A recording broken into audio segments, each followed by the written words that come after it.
তারিখ 23শে জানুয়ারি 2025 বৃহস্পতিবার। আজকের এই আলোচনা সভাটিকে সফল করার জন্য যারা সার্বিক দিক থেকে সাহায্য এবং সহযোগিতা করেছেন তাদের প্রত্যেকের নাম স্বতন্ত্রভাবে নিয়ে শুকরিয়া আদায় করা সম্ভব নয়।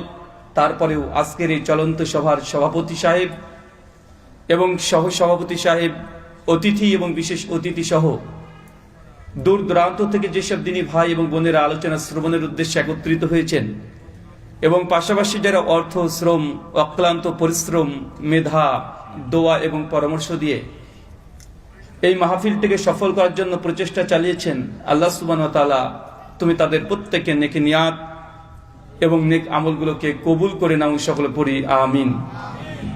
মহান সত্তা আল্লাহ সুবহানাহু ওয়া তাআলার কাছে দোয়া, এই প্রার্থনা, আল্লাহ সুবহানাহু ওয়া তাআলা আমরা মানুষ, আমরা কম বেশি ছোট বড় ভুল ত্রুটি বিচ্যুতি গুনাহ পাপ অন্যায় করে থাকি। আজকের এই আলোচনা সভার উসিলায় আমাদের পেছনের ছোট ছোট গুনাহগুলোকে তুমি ক্ষমা করে দাও, সকলে পড়ি আমিন।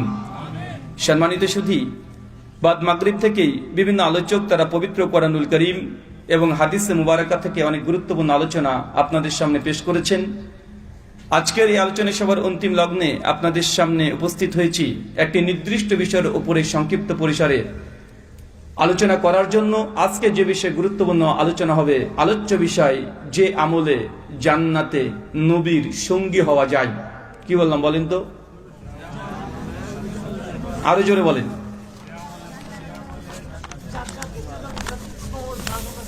মাশাআল্লাহ, চাচা ভাঙা ভাঙা কণ্ঠে হলেও সম্পূর্ণটা বলতে পেরেছে। আর আপনারা এই 10 সেকেন্ডের মধ্যে আমি বক্তব্যের বিষয় কি বলেছি এটাকেই হাফ প্যান্ট করে দিয়েছেন। হাফ প্যান্ট বোঝেন তো, বললাম ফুল, আপনি করে দিলেন শর্ট ফর্মে। আলোচ্য বিষয় যে আমলে জান্নাতে নবীর সঙ্গী হওয়া যায়, খুব গুরুত্বপূর্ণ আলোচনা। আলোচনা বিষয়বস্তু থেকে উপলব্ধি করতে পারছেন যে এমন কিছু ইবাদত আমলের কথা আমরা আপনাদের জানাবো, আজকে শেয়ার করব। যে ইবাদত আমলগুলো করলে পরকালে যখন আল্লাহ সুবহানাহু ওয়া তাআলা জান্নাত এবং জাহান্নাম ভাগ করবেন, কিছু মানুষ তার আমল করবে, আল্লাহ সুবহানাহু ওয়া তাআলা বিশেষ রহমতে জান্নাতেও প্রবেশ করবে। তবে জান্নাতের অনেকগুলো ক্রাইটেরিয়া আছে। জান্নাতে মানুষ যখন যাবে সকলে এক পর্যায়ে বা এক পজিশনে থাকবে না। যেমন নবী আলাইহিস সালাম, তাদের জন্য জান্নাত এমন একটা মাকাম, এমন একটা মর্যাদা পূর্ণ একটি জায়গা যেখানে সাধারণ আমাদের মতো আম মানুষ সচরাচর প্রবেশ করতে পারবে না। পারবে? কথা বলেন। তাই জান্নাতের মধ্যে অনেকগুলো ক্রাইটেরিয়া আছে। আপনাদের কাছে প্রথমে প্রশ্ন, চাচা বলেন তো জান্নাত কয়টা? বুঝতে পারলাম না। ও বাবা, কে বলছে একটা, কে বলছে আটটা? আচ্ছা, যারা বলছেন জান্নাত একটা তারা একবার হাত তোলেন তো। মাশাআল্লাহ, হাত নামান। জান্নাত যে আটটা, এই পক্ষে কে কে আছেন একটু হাত তোলেন। মাশাআল্লাহ। আর বাকি যারা হাত তোলেন কে আপনারা? নির্দল পাত্রী, মানে কোন পক্ষে আপনারা না। আচ্ছা আচ্ছা, জাহান্নাম কয়টা?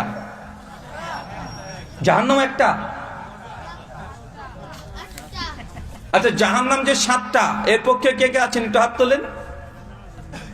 মাশাআল্লাহ, হাত নামান। একটার পক্ষে কে কে আছেন একটু হাত তোলেন। এই একই অবস্থা তো, মানে কিছু মানুষের হাত তুলবে না। পা তুলতে বললে পা তুলবেন নাকি? হাত তুলতে বলছি সমস্যা না, ঠান্ডার কারণে হাতটাকে বের করতেও কষ্টবোধ মনে করছেন। তবে সত্য এবং সঠিক কথা হচ্ছে এটা যে জান্নাত একটা, জাহান্নামও একটা। তবে জান্নাত একটা হলেও জান্নাতের দরজা, গেট, এটা হচ্ছে 8টা। জাহান্নামও একটা, কিন্তু জাহান্নামের দরজা, গেট, বাব, এটা হচ্ছে 7টা। জান্নাতের দরজার অনেকগুলো নাম আছে। যেন একটা আছে বাবু রাইয়ান, মানে এই দরজা দিয়ে জান্নাতের সেই সমস্ত মুমিন মুসলিমরা প্রবেশ করবে যারা দুনিয়াতে অধিকতম সিয়াম, রোজা পালন করেছে। সেদিন ফেরেশতারা জান্নাতের দরজাতে দাঁড়িয়ে থাকবে আর চিৎকার মেরে ডাকবে, কে আছে উম্মতে যারা অধিক পরিমাণে সিয়াম পালন করেছে, রোজা পালন করেছে, তাদের আজকে এই গেট দিয়ে প্রবেশ করার জন্য আল্লাহ সুবহানাহু ওয়া তাআলা স্পেশাল ভাবে আপনাদের জন্য দরজা, জান্নাতের দরজা, গেট তৈরি করে রেখে দিয়েছেন। যারা অধিক পরিমাণে সাদাকা দান করেছে তাদের জন্য স্পেশাল আল্লাহ সুবহানাহু ওয়া তাআলা স্পেশাল ভাবে গেট তৈরি করে গেছেন। যারা বেশি বেশি তাহাজ্জুদের সালাত আদায় করেছে, তাদের জন্য অতিরিক্ত একটা দরজা গেট দিয়ে আপনাকে প্রবেশ করাবে। যখন আপনি যে গেট দিয়ে প্রবেশ করবেন, মানুষ দেখেই বুঝতে পারবে এই ব্যক্তির আমল। এটা দরজা যেহেতু সিয়াম, রোজা বেশি করেছে, প্রবেশ করলেই মানুষ বুঝে নেবে আপনি রোজা সবচেয়ে বেশি করেছেন। দেখবেন যখন প্রাইজ দেয় স্কুল বা কলেজে বা ইউনিভার্সিটিতে খেলাধুলা হলে, প্রথমে একটা উঁচু জায়গা থাকে, তারপর একটু নিচু থাকে, আর একটা নিচু থাকে, থাকে কি থাকে না? এখন যে ফার্স্ট হয় তাকে উঁচু জায়গাতে দাঁড়িয়ে প্রাইজ দেওয়া হয়, যে একটু সেকেন্ড হয়েছে একটু নিচু জায়গায়, যে থার্ড হয়েছে তাকে আরেকটু নিচু জায়গায় দেওয়া হয় কি হয় না? মানুষকে বলার প্রয়োজন নেই যে কে ফার্স্ট হয়েছে কে সেকেন্ড হয়েছে, শুধু কোন জায়গাতে দাঁড়িয়ে আছে দেখলে মানুষ বুঝে নেবে এই ছেলেটা ফার্স্ট হয়েছে, এ সেকেন্ড, এ থার্ড। আল্লাহ সুবহানাহু ওয়া তাআলা জান্নাতেও এমন দরজা তৈরি করে রেখেছে যে বেশি আমল করবে, যে আমলটা বেশি করবে, সেই দরজা দিয়ে ফেরেশতাটাকে ডেকে ডেকে একদম অভ্যর্থনা জানিয়ে জান্নাতে প্রবেশ করাবে। ঠিক একইভাবে এমন কিছু আমল আছে যে আমলগুলো করলে এক একটা জাহান্নামের গেট আছে ওই দিক দিয়ে, যারা জেনা করেছে তাদের জন্য স্পেশাল একটা গেট আছে। যখন ওই গেট দিয়ে প্রবেশ করবেন, মানুষ বুঝে নেবে লোকটা জেনা করেছে, বিধায় আজকে এই গেট দিয়ে প্রবেশ করছে। কথা কি বুঝতে পারছেন?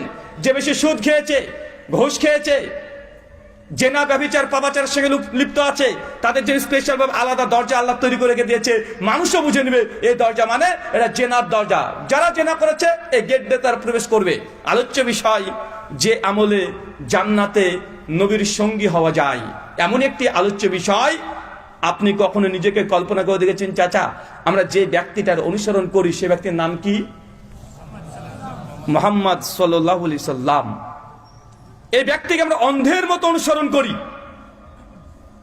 যে ব্যক্তিকে আমরা আজ পর্যন্ত যতজন মানুষ এখানে প্রেজেন্ট আছেন, উপস্থিত আছেন, কেউ দাবি করে বলতে পারবেন না যে আমরা নবী সাল্লাল্লাহু আলাইহি সাল্লামকে সচক্ষে দেখেছি। কেউ দেখেছেন? এমন একজন ব্যক্তির আমরা আনুগত্য অনুসরণ করি যাকে চোখে কখনো দেখি নাই। শুধু দেখি না এমনটি নয়, তার কণ্ঠস্বর কেমন, তার কণ্ঠস্বরও আমরা কেউ পৃথিবীতে যত মানুষ আছে কেউ শুনেছে? কেউ শুনি নাই। চিন্তা করে দেখেন, তারপর আমরা মুহাম্মদ সাল্লাল্লাহু আলাইহি সাল্লামকে জানের চাইতেও, কলিজার চাইতেও বেশি ভালোবাসি কি বাসি না?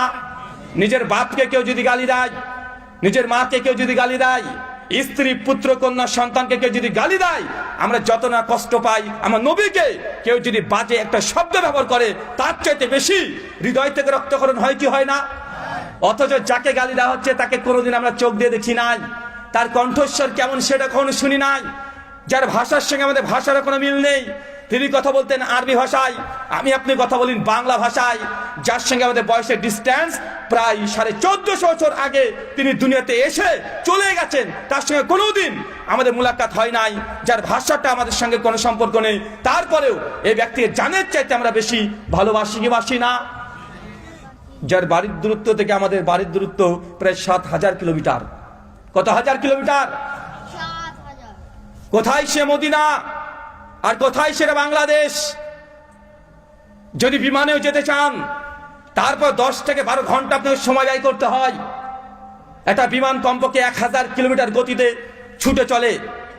আপনি যদি মনে করেন ট্রেন বাসে যাব, কমপক্ষে 1.5 থেকে 2 মাস মানুষকে রাস্তা অতিবাহিত করে যেতে হয়, প্রায় 7000 কিলোমিটার।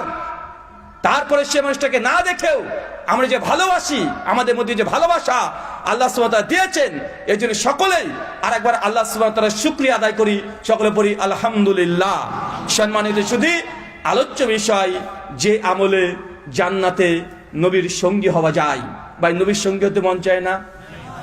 দেখেন তো ভাই, চিন্তা করে দেখেন, একটু নিজেকে ফিল করার চেষ্টা করেন যে 1400 বছর আগে একজন ব্যক্তি এসেছিলেন দুনিয়াতে, যাকে চোখ দিয়ে কখনো আমরা দেখি নাই, কিন্তু তাকে আমরা হুবহু নকল করছি, যা তিনি বলেছেন তাই করছি।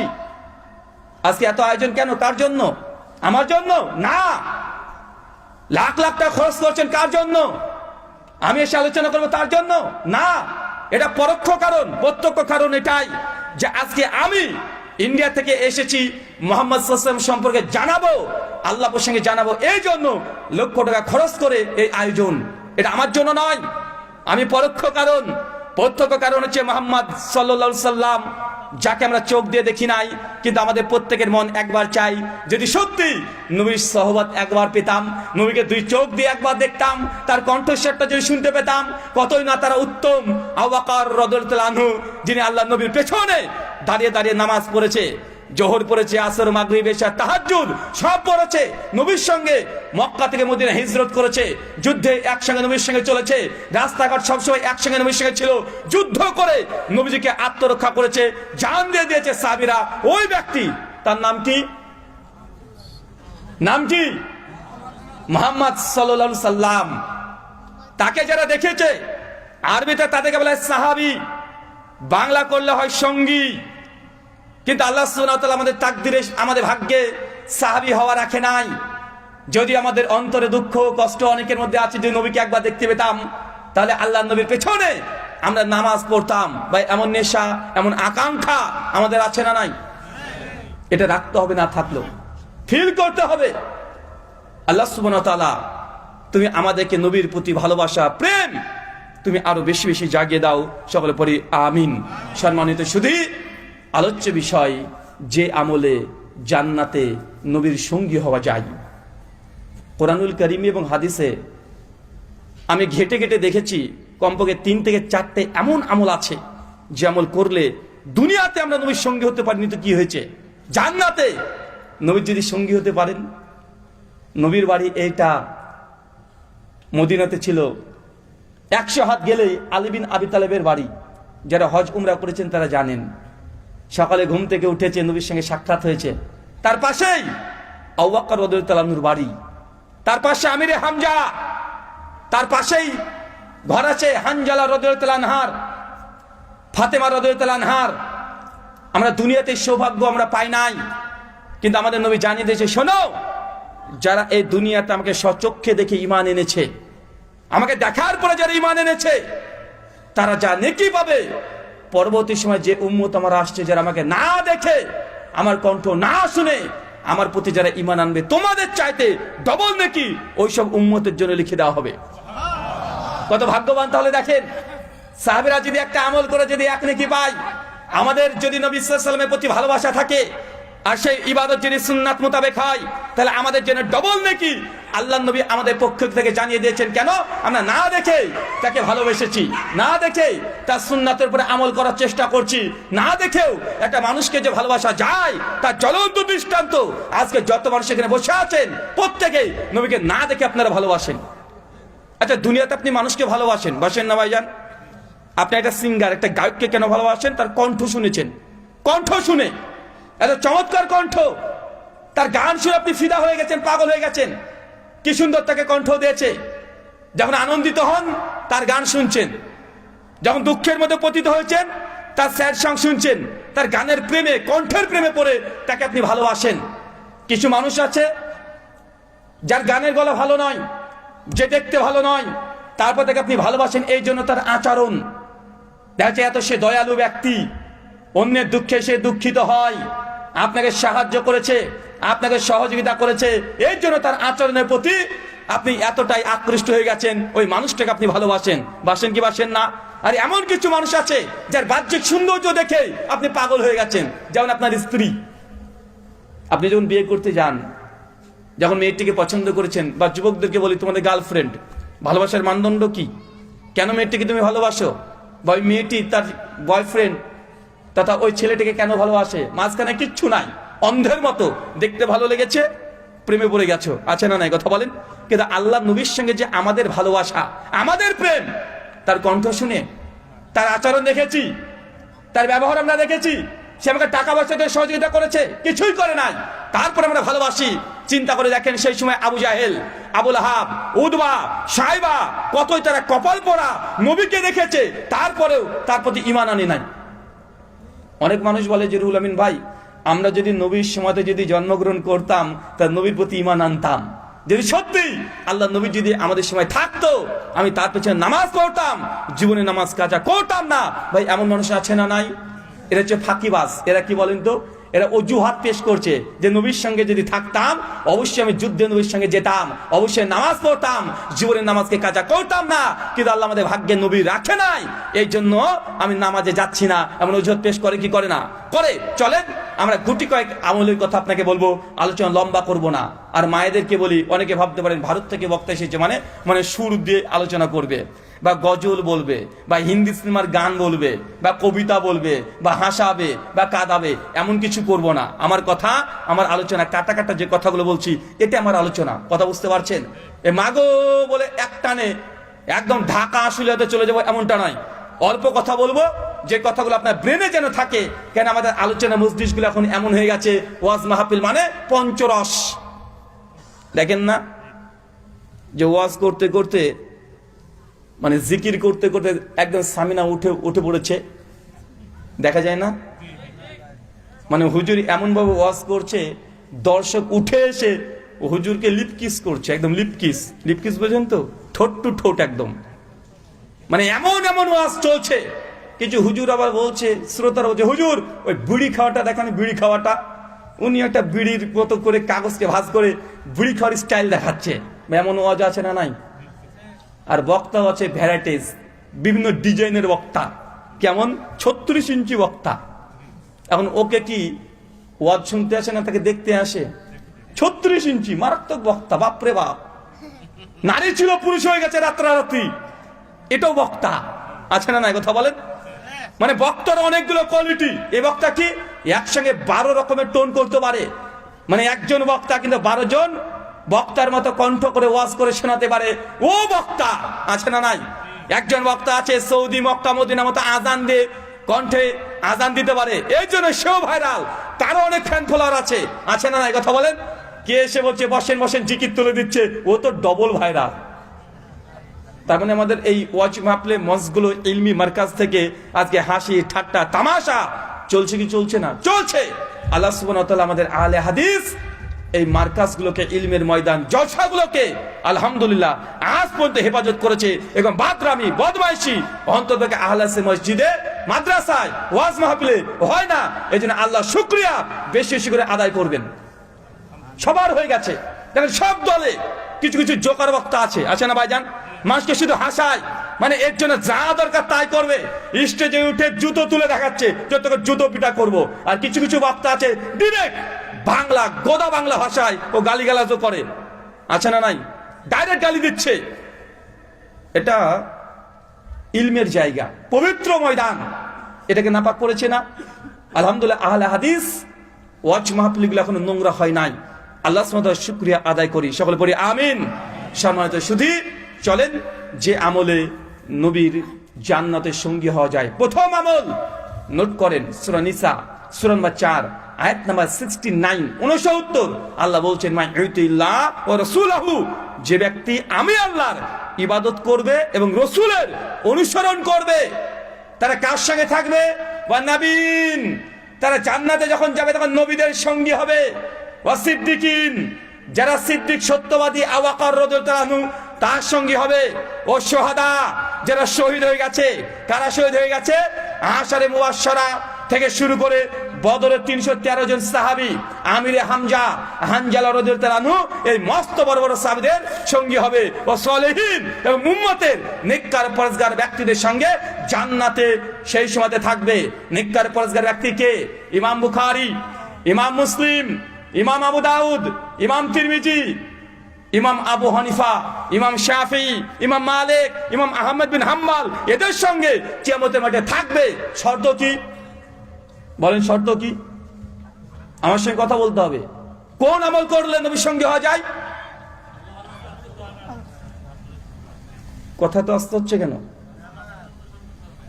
কোন ইবাদত করলে নবীর সঙ্গী হবেন? কি করলে? কখন বললাম চাচা? নামাজ পড়লে। আল্লাহ নবীর আনুগত্য অনুসরণ। কি বললাম?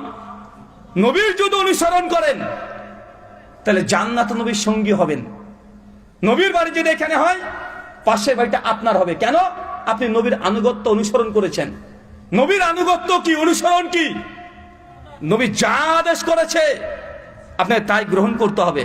মা আতাকুম রাসূলু ফাখুযুহু, আমার নবী তোমাকে যা দেয় তা গ্রহণ করে নাও। সূরা হাসর আয়াত নম্বর 7 এর শেষ অংশ, কুল ইন কুনতুম তুহিব্বুন আল্লাহ ফাত্তাবিউনি, সত্যি যদি তুমি আল্লাহকে ভালোবাসতে চাও, সত্যি যদি তুমি আল্লাহর প্রেমিক হতে চাও, ফাত্তাবিউনি, আমার নবীর আনুগত্য অনুসরণ করো। সূরা আলে ইমরান আয়াত নাম্বার 31। তার মানে বুঝলাম নবীকে যদি ভালোবাসতে চান, নবীর আনুগত্য অনুসরণ ব্যতীত নবীর সঙ্গে জান্নাতে থাকা সম্ভব নয়। নবীর আনুগত্য কেমন চাচা? প্রথমে বাহ্যিক আনুগত্য, নবীকে যে ভালোবাসেন এটা প্রমাণ দিতে হবে। প্রথম মুখে দাড়ি রাখতে হবে। কঠিন মনে হলো না? হ্যাঁ, যুবকরা ভাবছে যে কি যে বললো, প্রথমে দাড়ি রাখতে হবে, তাহলে বউ তো পালাবে। আর যাদের বিয়ে হয়নি তারা ভাবছে যদি দাড়ি রাখি তাহলে বিয়েই হবে না। আচ্ছা, কে কে বিয়ে করেছেন একটু হাত তোলেন তো। মাশাআল্লাহ, হাত নামান। কে কে বিয়ে করেননি তারা হাত তোলেন। এটাও তো হাত তুলেছে, দেখেন। বয়স কত বাপ? 12 বছরেও হাত তুলছে, দেখে বোঝা যাচ্ছে তোমার বিয়ে হয়নি। আচ্ছা, কে কে বিয়ে করতে চান কিন্তু আব্বা মা দেয় না, লজ্জা লাগে বলতে? এই রুগী কে কে আছেন একটু হাত তোলেন তো। হ্যাঁ, কে আছে মানে বিয়ে করতে মন চায় কিন্তু আব্বা মা দেয় না, অত লজ্জা তো বলতে পারেন না বাপ মাকে? কেউ আছেন আজকে? কেউ নাই? হ্যাঁ,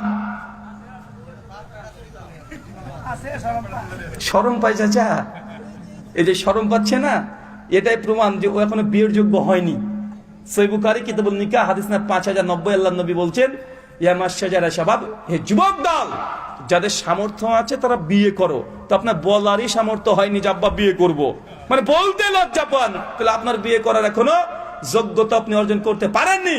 নবী বলছে যার বিয়ে করার যোগ্যতা হয় নাই সে রোজা পালন করবে। কি করবে? রোজা পালন করবে। তো যাদের বয়স হয়ে গেছে, বিয়ে করার বয়স হয়ে গেছে, আব্বাকে বলতে পারেন না, কি করবেন? কাল থেকে রোজা শুরু করে দিবেন। প্রত্যেক সোমবার আর প্রত্যেক বৃহস্পতিবার সিয়াম পালন করবেন।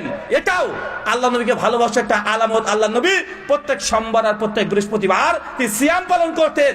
আল্লাহ নবীকে জিজ্ঞাসা করা হলো, ইয়া রাসূলুল্লাহ, আপনি প্রত্যেক সোমবার আর বৃহস্পতিবার কেন সিয়াম রাখেন, কেন রোজা রাখেন? সে মুসলিম কিতাবুস সাওম হাদিস নাম্বার 1164। আল্লাহ নবী বলছেন, সোমবার আমি জন্মগ্রহণ করেছি শুকরিয়া আদায় করার জন্য আমি সিয়াম রোজা পালন করি। আর প্রত্যেক বৃহস্পতিবারে সপ্তাহে যত একজন মুমিন আমল করেছে সেই দিন স্পেশাল একটা ফেরেশতা দুনিয়াতে আসে, আর ওই আমলগুলো সবগুলো আসমানে নিয়ে চলে যায়। আমাদের নবী বলছেন, আমি চাই যেই দিন ফেরেশতা এসে সপ্তাহের আমলগুলো আকাশে নিয়ে যাবে, ওই দিন আমি যেন রোজা অবস্থায় থাকি, এটা ফেরেশতা যেন দেখে।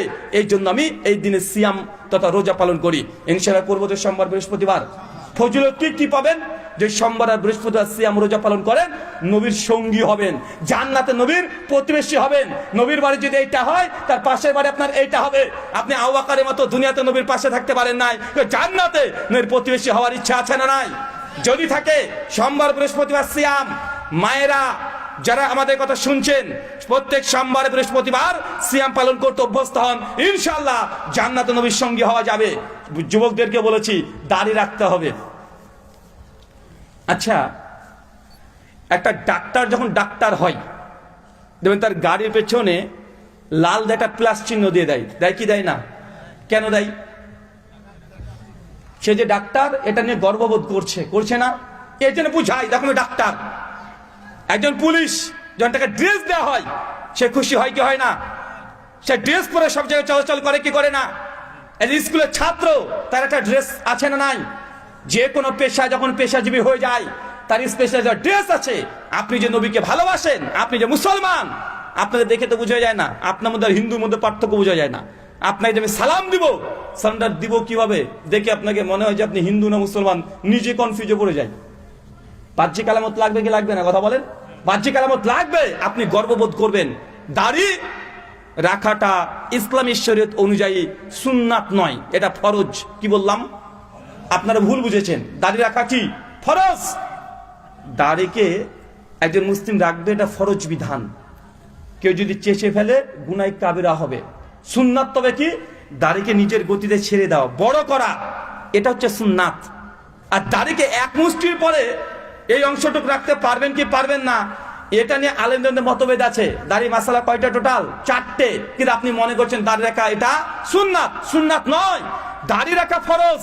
দাড়িকে বড় করা সুন্নাত। কি বললাম? দাড়িকে নিজের গতিতে ছেড়ে দিবেন, মাঝখান দিয়ে কাটবেন না, এটাকে বলা হয় সুন্নাত। আর দাড়িকে এক মুষ্টির পরে রাখতে পারবেন কি পারবেন না এটা নিয়ে কিছু আলেম বলেছে আপনি কাটতে পারবেন, আর কিছু ওলামারা বলছে কাটা যাবে না, আর দাড়িকে চেঁচে বেলা এটা গুনাহ কাবিরা, এটা হারাম। কি বললাম? এটা হারাম। তো আপনি যে একটা মুসলমান, বেসিক প্রথম আপনার বাহ্যিক যে সুরাত, আপনার বাহ্যিক যে অবয়ব, এটাকে পরিবর্তন করতে হবে। আপনি যে নবীর উম্মত, এটা দেখিয়ে দিতে হবে যে আমাকে দাঁড়িয়ে রেখে যতই খারাপ লাগুক না কেন, তারপর নবীকে আমি ভালোবাসি, খারাপ লাগ তারপর আমি রাখবো। এটা নবীকে ভালোবাসার বাহ্যিক আলামত। আমি জানি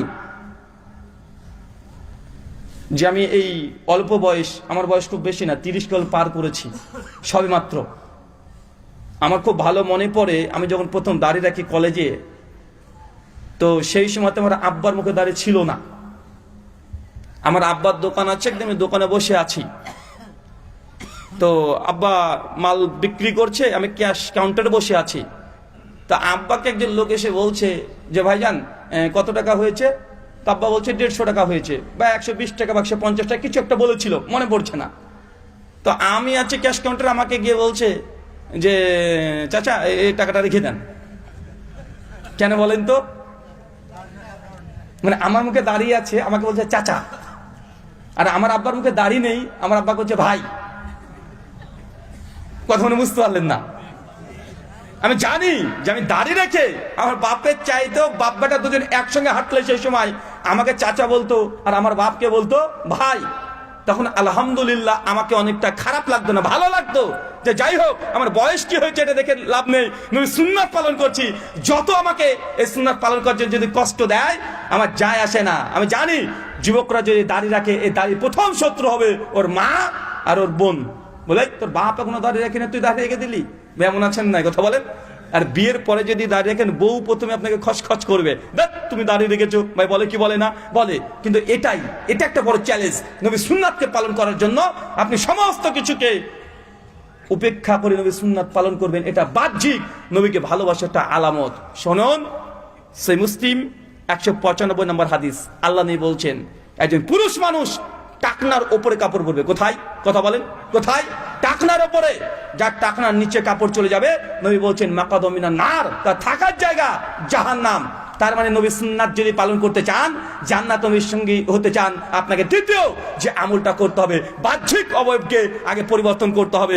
টাকনার ওপরে, শুধু মসজিদে নয়, রাতে ঘুমাবেন, তারপর যেন টাকনার নিচে কাপড় না যায়, ইচ্ছাকৃত ভাবে রাস্তাতে চলাচল করবেন। আপনি মসজিদে অনেককে দেখা যায় যে মসজিদে ঢোকার সময়তে টাকনার উপরে কাপড়টা করে দিচ্ছে, নামাজ শেষ মসজিদ থেকে নামছে, ধাপিতে বসে এই প্যান্টটাকে ছেড়ে দিচ্ছে। আছে না নাই? কথা বলেন। জি না, একজন মুসলমান যুবক, মুসলমান তরুণ থেকে বৃদ্ধ বলতে প্রত্যেকে টাকনার ওপরে কাপড় থাকবে। আর একটা সুন্নাতের কথা আপনাকে জানিয়ে দিই, টাকনার ওপরে কাপড় পরাটা সুন্নাত নয়, এটা জায়েজ। কি বললাম? সুনান নাসাই হাদিস নাম্বার 825, আল্লাহ নবী বলছেন যে তুমি যখন প্যান্ট বা লুঙ্গি এটা পরবে, তখন পরবে এত দূর। কত দূর? এখন এত দূর, হাঁটু থেকে 4 থেকে 5 ইঞ্চি নিচে। কি বললাম? আপনার হাঁটু এটা থেকে 4 থেকে 5 ইঞ্চি নিচে। আল্লাহ নবী তারপর যদি না পারো আরেকটু নামাও, তাও যদি না হয় আরেকটু নামাও। নবী শেষ সীমানা বর্ডার দিয়ে দিয়েছেন টাকনার ওপরে, মানে টাকনার নিচে যাওয়াটাই হারাম, আর জায়েজ হচ্ছে টাকনার উপর পর্যন্ত। সুন্নাত কোনটা? এই হাঁটু থেকে 4 থেকে 5 ইঞ্চি নিচে, এত দূর। এখানে আমার দেখতে পাচ্ছেন, দেখা যাচ্ছে এত দূর। সমস্ত ওলামারা একমত, আহলুল হাদিসদের, হানাফি, শাফি, মালিকি, হাম্বলি সবাই একমত এ মাসালায় যে সুন্নাত টাকনার ওপরে নয়, এই হাঁটু থেকে 4 থেকে 5 ইঞ্চি নিচে। আর ওটা জায়েজ, মানে ওর নিচে যাওয়া যাবে না, ওটা বর্ডার। কথা বুঝতে পারলেন না? কথা বুঝতে পারলেন তো? নবী সুন্নাত যেটা আছে হুবহু পালন করার চেষ্টা করেন। সমাজে কিছু মানুষ আছে, শুনেন, বলে এরা আহলে হাদিস, এরা সব সময় ছোটখাটো মাসালা দিয়ে তারা আলোচনা করে। নাভির নিচে হাত বাঁধতে হবে, না বুকের উপরে, না হাত ছেড়ে দিতে হবে, তারা 8 রাকাত না 20 রাকাত, জোরে আমিন না আস্তে আমিন, সূরা ফাতিহা পড়তে হবে কি হবে না, মুনাজাত করতে হবে কি হবে না, আহলে আসরা, এটা নিয়ে সবসময় আলোচনা করে, মতভেদ করে। আরে এগুলো তো ছোটখাটো সুন্নাত, এগুলো নিয়ে কেন আলোচনা করা হয় ভাই? এই সুযোগ আছে না নাই? শোনেন, আল্লাহ নবীর কোন সুন্নাতকে ছোটখাটো বলা যাবে না। নবীর সুন্নাত যেটাই হোক ওটা নবী সুন্নাত, এটা ছোটখাটো বলে আল্লাহ নবীর সুন্নাতকে আপনি অপমানিত করবেন। এটা করলে নবীর সঙ্গে হয়তো দূরের কথা, নবীর উম্মত হিসাবে আল্লাহ সুবহানাহু ওয়া তাআলা আপনাকে গ্রহণই করবে না। সহিহ বুখারী কিতাবুল নিকাহ হাদিস নাম্বার 563, সহিহ মুসলিম কিতাবুস সুন্নাহ হাদিস নাম্বার 1401, মিশকাত হাদিস নাম্বার 165 আল্লাহ নবী বলছেন আন-নিকাহু মিনা সুন্নতি, বিবাহ করা আমার সুন্নাত, ফামান রাগিবান সুন্নতি ফালাইসা মিন্নি, যে ব্যক্তি আমার এই সুন্নাতকে পরিত্যাগ করবে সে আমাদের দলভুক্ত নয়। ভাই বিয়ে করা কি নবী কি বললেন? সুন্নাত। আচ্ছা সামর্থ্য আছে কিন্তু বিবাহ করছেন না, নবী বলছেন সে আমাদের উম্মতের অন্তর্ভুক্ত না। তার মানে হাদিস প্রমাণ করে নবীর কোন সুন্নাতকে ছোটখাটো বলে আপনি ইগনোর করে দিবেন, আপনাকে নবী বলছেন সে আমার দলভুক্ত না। আপনি বলছেন যে নাভির নিচে হাত না বুকের উপরে হাত, এটা ছোটখাটো মাসালা কে বলেছে? সুনান আবু দাউদ কিতাবুস সালাত হাদিস নাম্বার 755, আব্দুল্লাহ ইবনে মাসউদ বিখ্যাত সাহাবী, অনেক বড় সাহাবী। সহিহ বুখারী কিতাবুত তাফসীর হাদিস নাম্বার 4102 আল্লাহ নবী একদিন ইবনে মাসউদকে এসে বলছে, ইবনে মাসউদ তুমি কোরআন পড়তে থাকো আমার সামনে। ইবনে মাসউদ বলছে, ইয়া রাসূলুল্লাহ বলেন কি, আপনার উপরে কোরআন অবতীর্ণ হয়েছে আর আমি পড়বো? চিন্তা করতে পারছেন, নবীর উপরে কোরআন অবতীর্ণ হয়। আল্লাহ নবী বলছেন, ইবনে মাসউদ তুমি কোরআন পড়ো, তোমার কোরআন শুনতে ভালো লাগে। ইবনে মাসউদ বলছে, আল্লাহ নবী আপনার উপরে কোরআন অবতীর্ণ হলো আর আপনি আমার কাছে কোরআন শুনতে যাচ্ছেন। আল্লাহ নবী বলছেন যে তোমার কোরআন পড়া শুনতে আমার ভালো লাগে। ইবনে মাসউদ সঙ্গে সঙ্গে কোরআন মাজিদ পড়তে শুরু করে দিলেন। আল্লাহ নবী সঙ্গে সঙ্গে তার কোরআন পড়া শুনে তিনি কাঁদতে শুরু করেছেন। এত বড় একজন সাহাবী, আল্লাহ নবী নামাজ পড়ছেন। আবু দাউদ 755 নম্বর হাদিস কিতাবুস সালাতে আসছে, তখন আল্লাহ নবী দাঁড়িয়েছেন, আল্লাহু আকবার, বাম হাতে করে ডান হাতটাকে বেঁধে তিনি নামাজ পড়ছেন।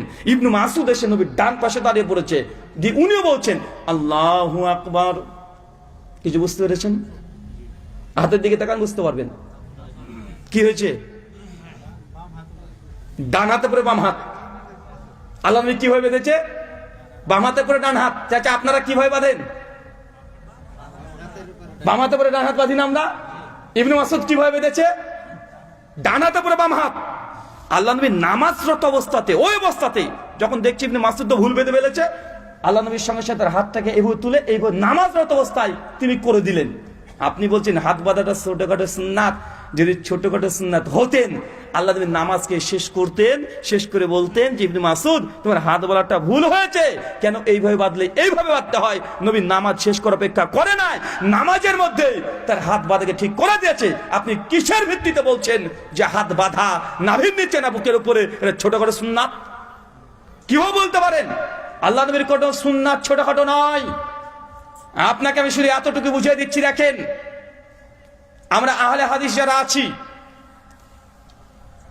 তাদের যদি বাচ্চা একটা ছেলেকে প্রশ্ন করেন যে ভাই আপনারা বুকের উপরে হাত বেঁধে কেন নামাজ পড়েন, আলাসরা উত্তর কি দেবে? একটা উত্তর সবাই দেবে যে আমার নবী এইভাবে হাত বেঁধে নামাজ পড়েছে, তাই তো উত্তর নাকি? না অন্য কোনো উত্তর আছে? আর অন্য কোনো উত্তর আছে আপনাদের? নাই। একজন হানাফ, আমি কষ্ট দিচ্ছি না হানাফি ভাইদেরকে, আমাকে ক্ষমা করবেন, আমি জাস্ট বুঝাচ্ছি। একজন হানাফি ভাইকে জিজ্ঞাসা করবেন যে ভাইজান আপনি নাভির নিচে কেন হাত বেঁধেছেন? উনি বলবেন যে আমাদের মাযহাবে এটা আছে।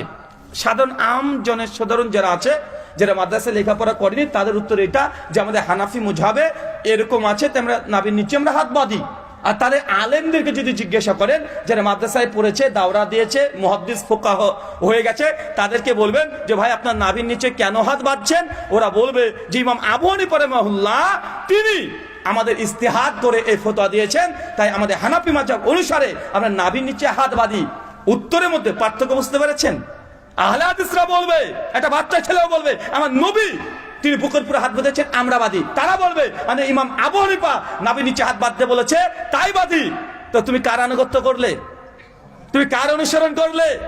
আল্লাহ তো বলছে যে নবীর অনুসরণ করবে, আর নবীন তিনি নবীর সঙ্গে জান্নাতে থাকবে। আপনি পৃথিবীতে যার আনুগত্য করবেন, যার অনুসরণ করবেন, জান্নাতে আপনি তার সঙ্গে থাকবেন। আপনি যদি ইমাম আবু হানিফার আনুগত্য অনুসরণ করেন, জান্নাতে আপনি ইমাম আবু হানিফার সঙ্গে থাকবেন। কিন্তু আহলে হাদিস আমরা নবীর আনুগত্য অনুসরণ করছি, জান্নাতে কার সঙ্গে থাকবো? আর একটু ভালোভাবে বুঝিয়ে দিই মাসালাটা, আকীদাকে বুঝতে হবে। আমল একই আমল দুজনই করব, কিন্তু দুজনে ভাগ হয়ে যাবে। শাফি মাযহাব বাংলাদেশে নাই, আছে নাকি? শাফিরা আছে আমাদের ইন্ডিয়ার কেরালা, সাউথ ইন্ডিয়া যেটাকে বলা হয়, ওইখানে আছে। অজস্র শাফি মযহাবের আছে, মালয়েশিয়াতেও অনেক বেশি আছে। আমি একজন শাফি মযহাবের অনুসারীকে প্রশ্ন করছি, মানে জানার জন্য জাস্ট আমি বলছি, কেরলাতে ওখানকার ভাষা তো মালয়ালিয়াম, তেলেগু বুঝেন নাকি? হ্যাঁ, ভগবান টকাডে অন্যডু তেন্নো পবার থেকে আনামানচুডু, কিছু বুঝবেন? তো উনাকে প্রশ্ন করছি জাস্ট, যে ভাইজান, যে আপনারা ইমাম পেছনে সূরা ফাতিহা পড়েন? বলছে জি পড়ি। আপনাদেরকে দেখলাম জোরে আমিন বলতে নামাচ্ছে, ওরা শাফি মাযহাবের, হানাফি না, শাফি মাযহাবের, তো জোরে আমিন বলেন? জি বলি। আমি প্রশ্ন করলাম কেন বলেন, কেন ফাতিহা পড়েন ইমাম পেছনে? হানাফিরা তো পড়ে না, আপনারা পড়েন কেন? উনি তখন বলছেন যে আমাদের ইমাম শাফির মাযহাবে ইমাম পেছনে ফাতিহা পড়াটা ওয়াজিব, না পড়লে নামাজ হবে না, জোরে আমিন বলতে হবে, আমাদের ইমাম শাফি রাহিমাহুল্লাহ বলেছেন। তার মানে বুঝতে পারলাম শাফি মাযহাব অনুযায়ী ইমাম পেছনে ফাতিহা পড়াও লাগবে, জোরে আমিন বলাও লাগবে। কথা কি বুঝতে পারছেন? আচ্ছা, আহলে হাদিস যারা আছে তাদেরও ইমাম পেছনে ফাতিহা পড়েন কি পড়েন? আপনারা পড়েন? আপনারা জোরে আমিন বলেন? আচ্ছা, আপনাদেরকে যদি জিজ্ঞাসা করি আপনারা জোরে আমিন কেন বলেন, ফাতিহা কেন পড়েন, আপনাদের উত্তর কি? আল্লাহ নবী বলেছেন, তিনি পড়ার অনুমতি দিয়েছেন, আদেশ করেছেন যে তোমরা ফাতিহা পড়ো। যখন গায়রিল মাগযুবি আলাইহিম ওয়াজ-যালিন বলবেন ফাকাল আমিন, তখন তোমরা আমিন বলো। মাদ্দাবিয়া সাউতেহা রাফাবিয়া সাউতেহা, সুনান তিরমিজি হাদিস না 248, সহিহ বুখারী হাদিস না 780, 81, 82, তিরমিজিতে আসছে মাদ্দাবিয়া সাউতেহা রাফাবিয়া সাউতেহা, আওয়াজটাকে উঁচু করো এবং টেনে টেনে বলো আমিন, এইভাবে বলো। আল্লাহ বলতে বলেছেন, তাই আমরা আহলে হাদিসরা বলি, আমরাও আমিন বলি, শাফিরাও আমিন বলে, দুজনের আমল এক, কিন্তু উদ্দেশ্য পার্থক্য আছে না নাই?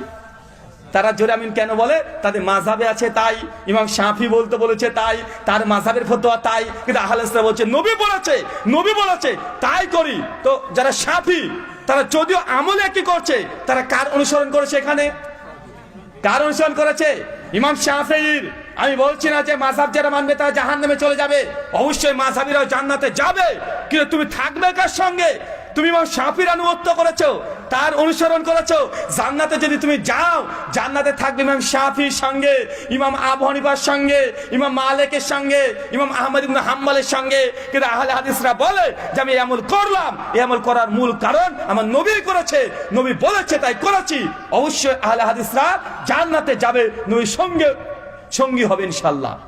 ওয়া নবীন ওয়া সিদ্দিকিন ওয়া শুহাদা ওয়া সালিহিন, যারা যার আনুগত্য করবে তারা সেই ক্যাটাগরির মানুষের সঙ্গে থাকবে।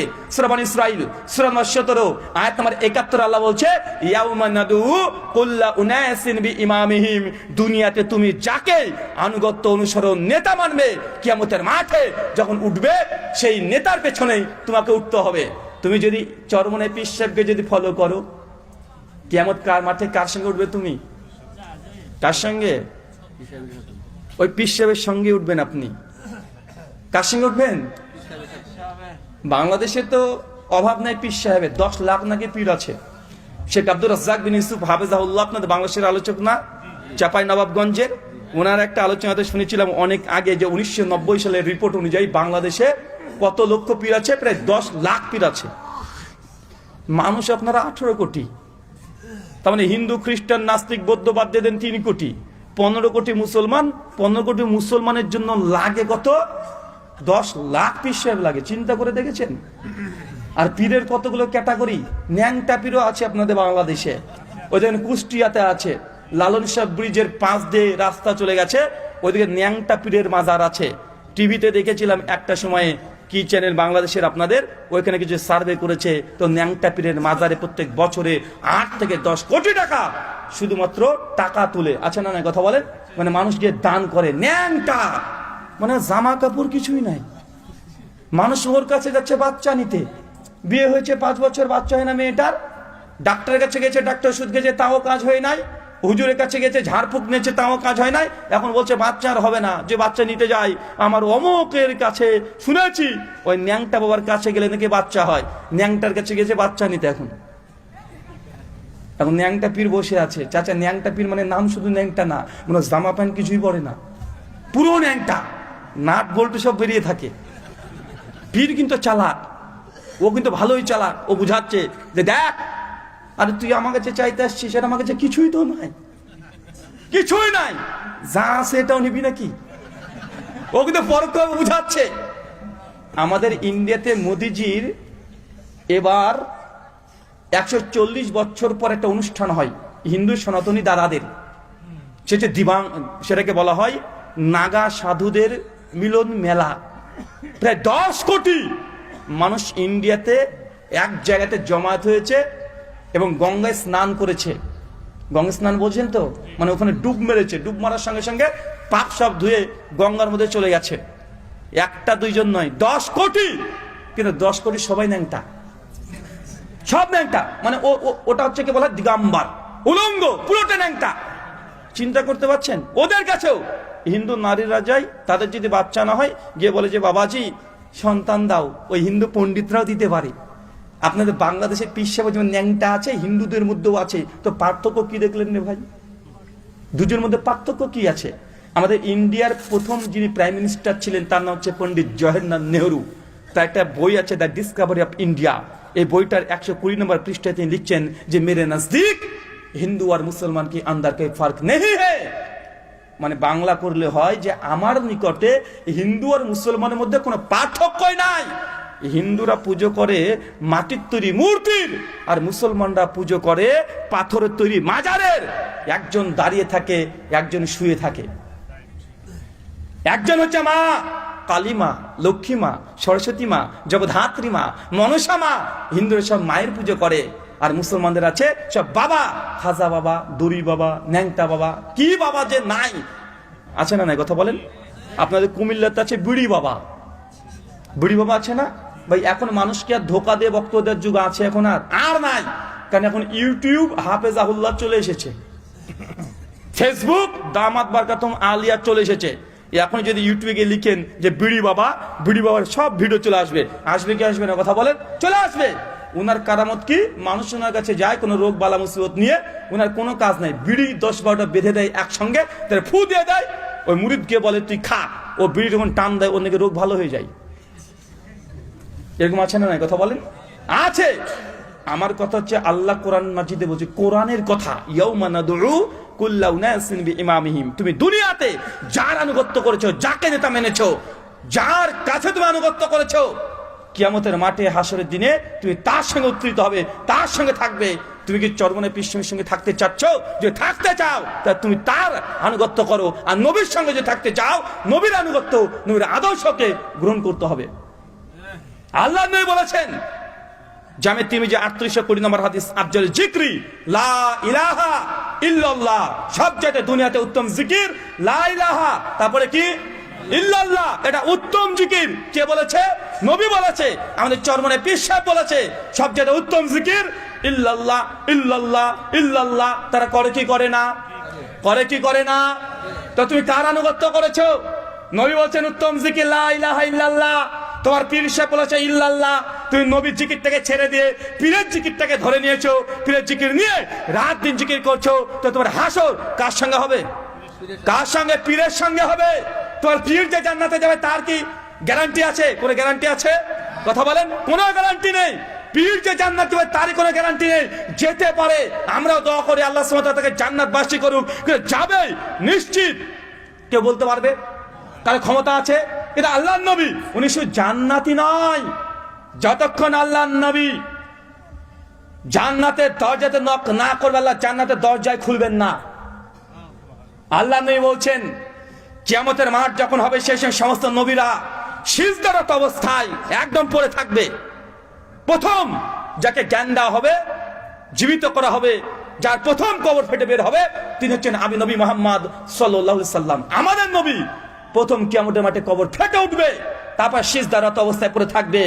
মানুষ যখন চতুর্দিক থেকে তখন কিয়ামতের ভয়াবহতা, কেউ কাউকে চিনেও না চেনার ভান করবে। মানে আপনি যে আপনার বাপকে চিনবেন না এমনটা নয়, মানে চিনবেন কিন্তু পরিচয় দিবেন না। যদি আব্বা চলে আসে আমার কাছে, যে নেকি চাইতে আসে, মাকে চিনবেন, আপনি চিনবেন না তা নয়। কিয়ামতের মাঠে সবাইকে চিনতে পারবেন, কিন্তু পরিচয় দিতে চাইবেন না। কেন? যদি একটা নেকি চাইতে আসে এই ভয়ে, সেই সময় প্রত্যেক নবী একদম সামনে দাঁড়িয়ে থাকবে আর তার উম্মত থাকবে পেছনে। আল্লাহ নবী হাদিস বর্ণনা করে বলছেন, সেই দিন প্রথম মানুষ উম্মত ছুটে যাবে নবী আদমের কাছে। আদমকে গিয়ে বলবে, আদম আলাইহিস সালাম আপনি হচ্ছে প্রথম এই পৃথিবীর মানুষ। আল্লাহ আপনাকে দুই হাত দিয়ে তৈরি করেছে, যে রূহ আপনার শরীরের মধ্যে দিয়েছে। আল্লাহ সুবহানাহু ওয়া তাআলা আপনাকে দুনিয়ার সব জ্ঞান দিয়েছে, আপনাকে দিয়ে ফেরেশতা থেকে সিজদা করেছে। অনেক মহান ব্যক্তি নবী আদম আজকে এই ভয়ঙ্কর পরিস্থিতিতে আমাদেরকে একটু বাঁচান, আমাদের জন্য সুপারিশ করেন, আল্লাহকে বলেন আমাদের জন্য জান্নাতে দেয়। নবী আদম বলে, না না না না না, আমার দ্বারা হবে না, রাত্রি আজকে আমার কি হয়, আমি এই কাজ করতে পারবো না।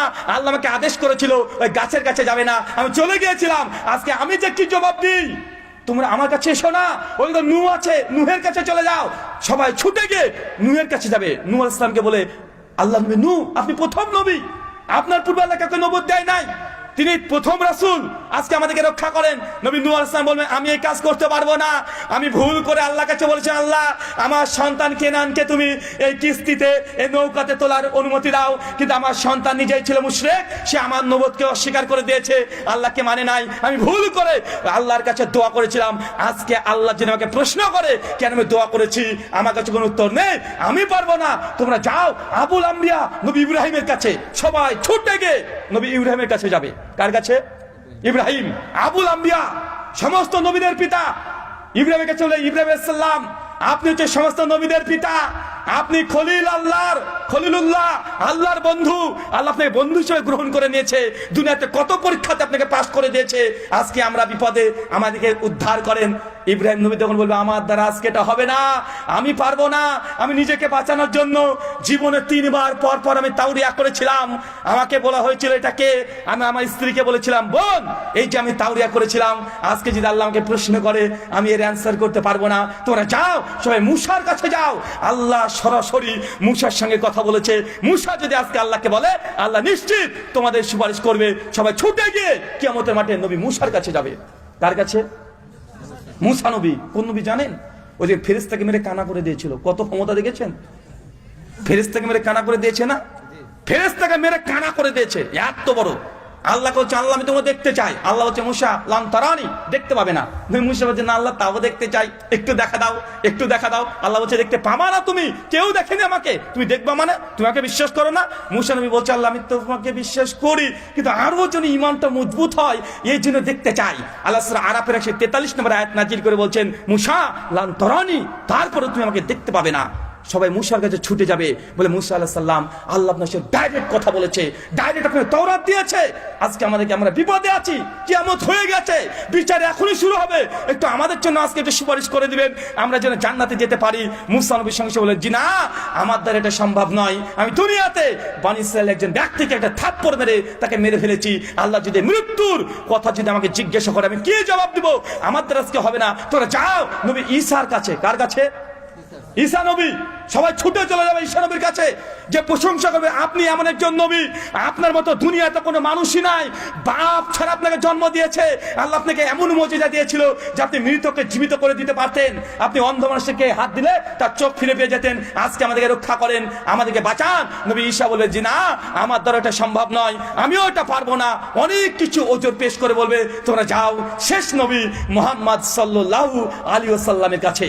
মানুষ যখন ছুটে যাবে তখন দেখছে মুহাম্মদ সাল্লাল্লাহু আলাইহি ওয়াসাল্লাম এক জায়গাতে দাঁড়িয়ে সিজদারত অবস্থাতে বারবার কান্না করছে, বারবার চিৎকার দিয়ে কান্না করছে, ইয়া উম্মতি, ইয়া উম্মতি, ইয়া উম্মতি, আজকে আমার উম্মতের কি হবে আল্লাহ, এই ভয়ঙ্কর পরিস্থিতি, আমার উম্মতের আজকে কি হবে, আমার উম্মতের কি হবে, ইয়া উম্মতি করে কেঁদে চলছে। কে বলেন তো? কিয়ামতের মাঠ। নবীরা উম্মতের সঙ্গে সম্পর্ক ছিন্ন করার জন্য প্রস্তুতি নিয়ে নিয়েছে। একজন নবী উম্মতের জন্য কান্না করছে, সে নবীর নাম কি? মুহাম্মদ সাল্লাল্লাহু আলাইহি সাল্লাম। তিনি কাঁদছেন, ওর উম্মতের কি হবে, আল্লাহ আমার উম্মত, আমার উম্মত। সমস্ত নবী বলছে আমরা পারবো না, আর একজন নবী বলছে আমার উম্মতের কি হবে। নিজের কোনো কথা বলছেন না, কেন তিনি যখন ওজোর পেশ করবেন, কোন ভুল পেশ করবেন, আল্লাহ নবী জীবনে কোনো ভুলই করেনি। সূরা আল ফাতহ 2 নম্বর আয়াত আল্লাহ জানিয়ে দিয়েছেন, নবী আপনার আগের আর পেছনের যা ত্রুটি আছে আমি আল্লাহ সব ক্ষমা করে দিলাম। তার ওজোর পেশ করার নাই, তিনি কার জন্য ওজোর পেশ করবেন? তিনি বলছেন আমার উম্মতের কি হবে। যে উম্মত আমাকে না দেখে বিশ্বাস করেছে, আমার কণ্ঠ না শুনে আমাকে বিশ্বাস করেছে, আমার ভাষা বুঝে নাই তারপর আমাকে আনুগত্য অনুসরণ করেছে, আমার উম্মত দাড়ি রাখার জন্য জঙ্গি শব্দ শুনেছে, আমার উম্মত শুধু মাদ্রাসায় পড়াশোনা করেছে এই জন্য জঙ্গি সন্ত্রাসীর আতরঘর, মাদ্রাসাকে জঙ্গির ঘর বলা হয়েছে, আমার উম্মত না দেখে বিশ্বাস করেছে, আমার উম্মত যদি আমাকে এত ভালোবাসতে পারে, ইয়া উম্মতি আল্লাহ আমার উম্মতের কি হবে, আমার উম্মতকে তুমি ক্ষমা করো। আল্লাহ চলে আসবেন, এসে বলবেন যে মুহাম্মদ মাথা তুলো, মাথা তুলো, তুমি কি চাইবে আজকে, তুমি তোমার সুপারিশ যা চাইবে তোমাকে আজকে তাই দেওয়া হবে। আল্লাহ নবী ডাইরেক্ট বলবেন যে আমি তোমার সিজদারত অবস্থায় পড়ে থাকবো, আল্লাহ প্রশংসা করব। যে প্রশংসার বাক্যগুলো আল্লাহ এখনো শিখায়নি, কিয়ামতের মাঠে আল্লাহ শিখিয়ে দিবেন আমাকে, আমি সেই বাক্যগুলো দিয়ে আল্লাহ প্রশংসা হাম আমি করতে থাকবো। আমি উঠে শেষে বলবো আল্লাহ আজকে আমার উম্মাত, আজকে আমার উম্মাত কোন উম্মাত? 5 ওয়াক্ত নামাজ পড়ে তারা না,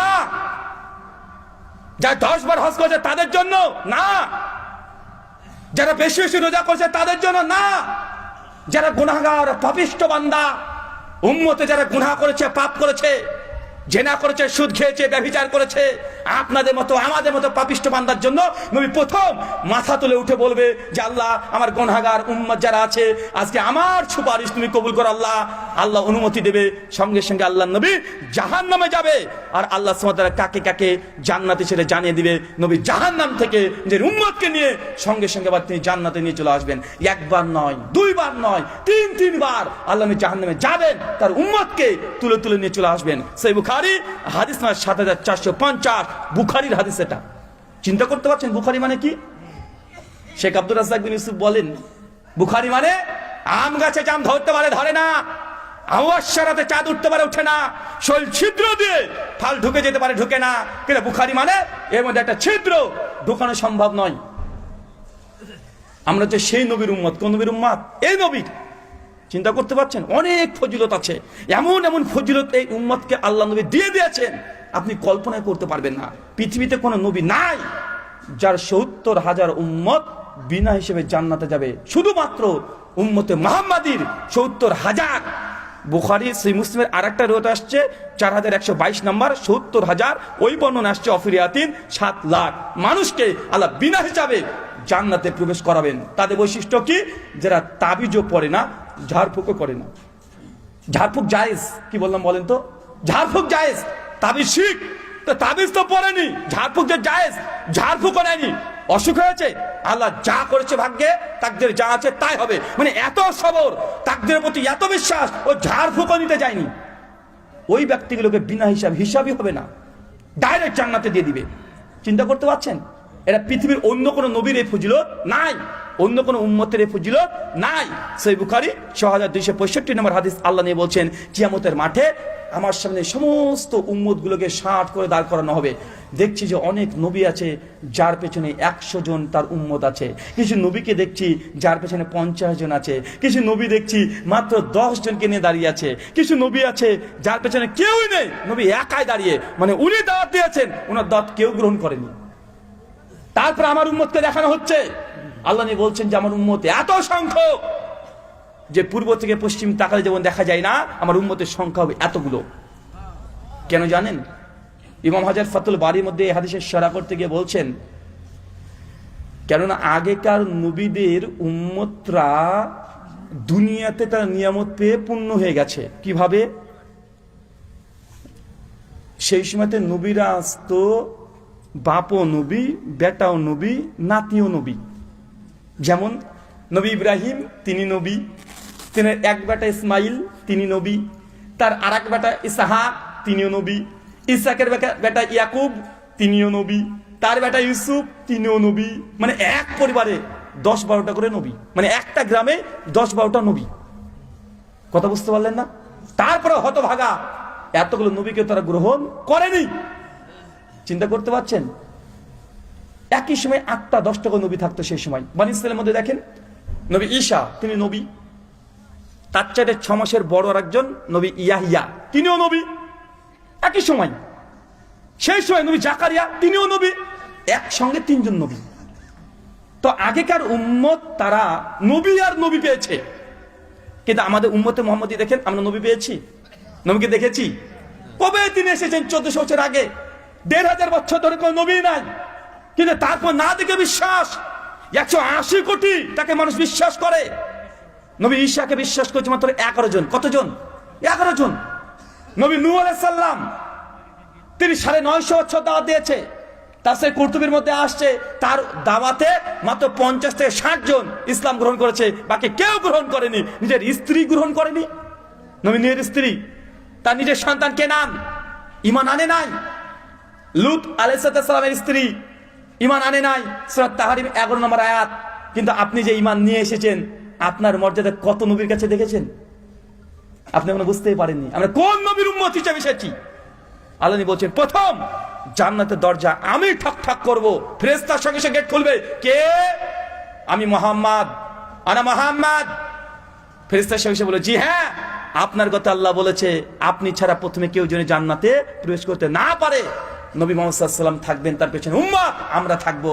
আল্লাহ জান্নাতে প্রথমে প্রবেশ করছেন। আপনি এখনো বুঝতেই পারেননি। আপনি পিঠ ধরে বসে আছেন ভাই, আপনি মাজারের এই মরা মানুষের কাছে চলে গেছেন। যে উম্মতের জন্য নবী কান্নাকাটি করবে কিয়ামতের মাঠে, সে উম্মত আজকে নবীকে বাদ দিয়ে পীরের প্রেমে হাবুডুবু খাচ্ছে। হায় আফসোস।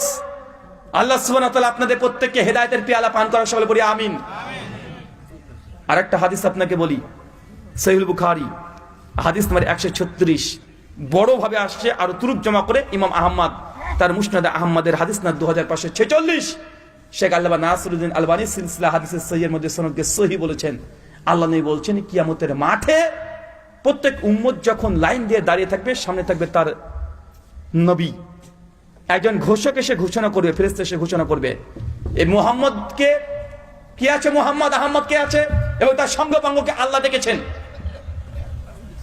সমস্ত উম্মত আর তুমি তার নবীরা অবাক হয়েছে, কি ব্যাপার? আরে মুহাম্মদ সাল্লাল্লাহু আলাইহি ওয়াসাল্লাম শেষ নবী, আমরা প্রথম, বিচার আমাদের হবে না, শেষ নবীর বিচার আগে হবে। তাকে স্পেশাল ভাবে ডেকে পাঠিয়েছে।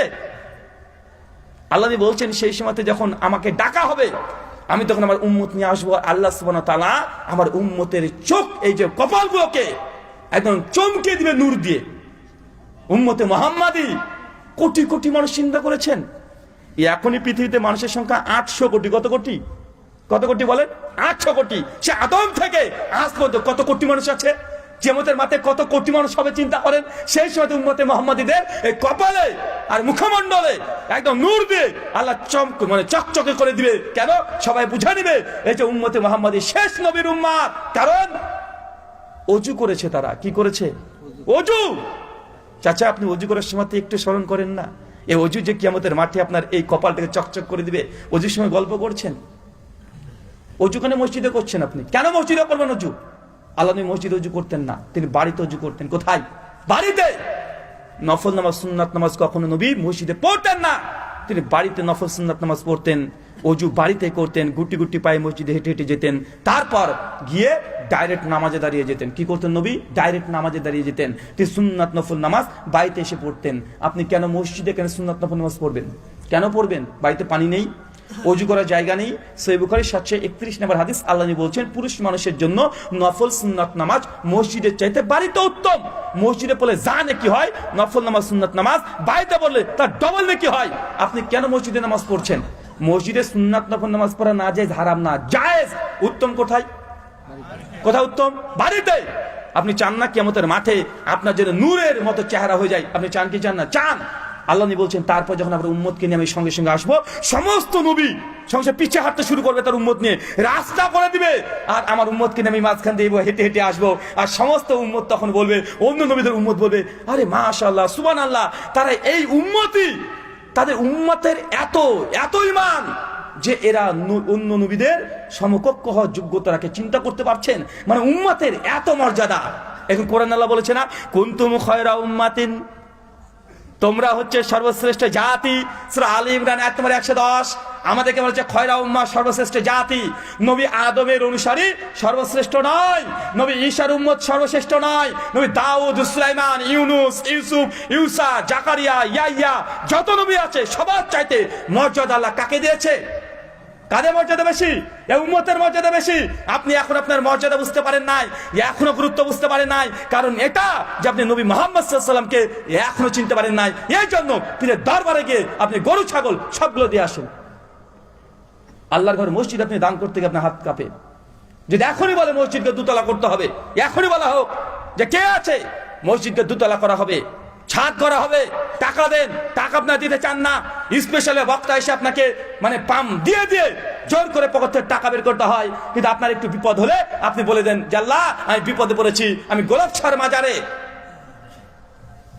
এই একটা ছাগল দিয়ে দিব। বলে কি বলেন না কথা বলেন? মুসলমান আজকে মসজিদ মুখী যতটুক তার দ্বিগুণ ও মাজার মুখী। কেন? উনি নবীকে চিনতে পারেন নাই, আল্লাহ নবীকে বুঝতে পারে নাই। আল্লাহ নবীকে যদি বুঝতেন তাহলে পীর সাহেবের পেছনে আপনি ছুটতেন না। ইয়াউমা নাদউ কুল্লা উনাসিন বিইমামিহিম, সেই দিন প্রত্যেক মানুষ দুনিয়াতে যাকে নেতা মেনেছে কিয়ামতের মাঠে আপনি তার সঙ্গে উঠবেন। আপনি যদি তারপরে চান যে আপনি চরমনাই, এনাদপুরি, জৌনপুরি, রাজারবাগি, ফুলতুলি, আটরশি, দেওয়ানবাগি, হানাফি, শাফি, মালিকি, হাম্বেলি, দেওবন্দি, বেরলবি যা মানতে চান মানেন, কিয়ামত আপনার তার সঙ্গে হতে হবে আপনাকে। আহলে হাদিসরা একজনকে মানে, কার নাম কি কথা বলেন? দেখেন সহিহ বুখারী হাদিস না 3339, মুসনাদ আহমদ সুনান তিরমিজি হাদিস না 2961। আল্লাহ নবী বলছেন এই উম্মত অন্য নবীদের সাক্ষী হবে। কি হবে বলেন তো? সাক্ষী হবে। আল্লাহ কিয়ামতের মাঠে নবী নূহকে আল্লাহ ডাকবেন, নূহ এইদিকে এসো, তুমি তোমার উম্মতকে কি দাওয়াত দিয়েছো? নবী নূহ আলাইহিস সালাম বলে জি আল্লাহ আমি দাওয়াত দিয়েছি।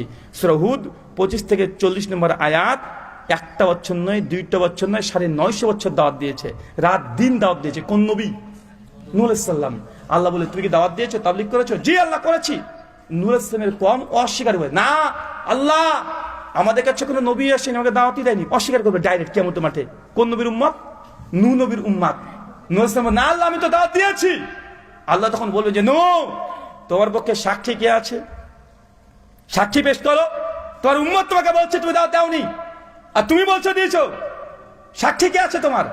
নূহ আলাইহিস সালাম তখন বলে আল্লাহ আমার সাক্ষী আছে মুহাম্মদ আর মুহাম্মদ সাল্লাল্লাহু আলাইহি ওয়াসাল্লামের অনুসারী উম্মতে মুহাম্মাদি সাল্লাল্লাহু আলাইহি ওয়াসাল্লাম, তারা আমার সাক্ষী। সঙ্গে সঙ্গে আল্লাহ বলবে কোথায় তোমার সাক্ষ্য উপস্থিত করো। তখন মুহাম্মদ সাল্লাল্লাহু আলাইহি ওয়াসাল্লামকে ডাকবে, আমাদেরকে নবী নূহ ডাকবেন যে উম্মতে মুহাম্মাদি কোথায়? আজকে আমার উম্মত মিথ্যা কথা বলছে, তোমরা আমার পক্ষে সাক্ষী দাও।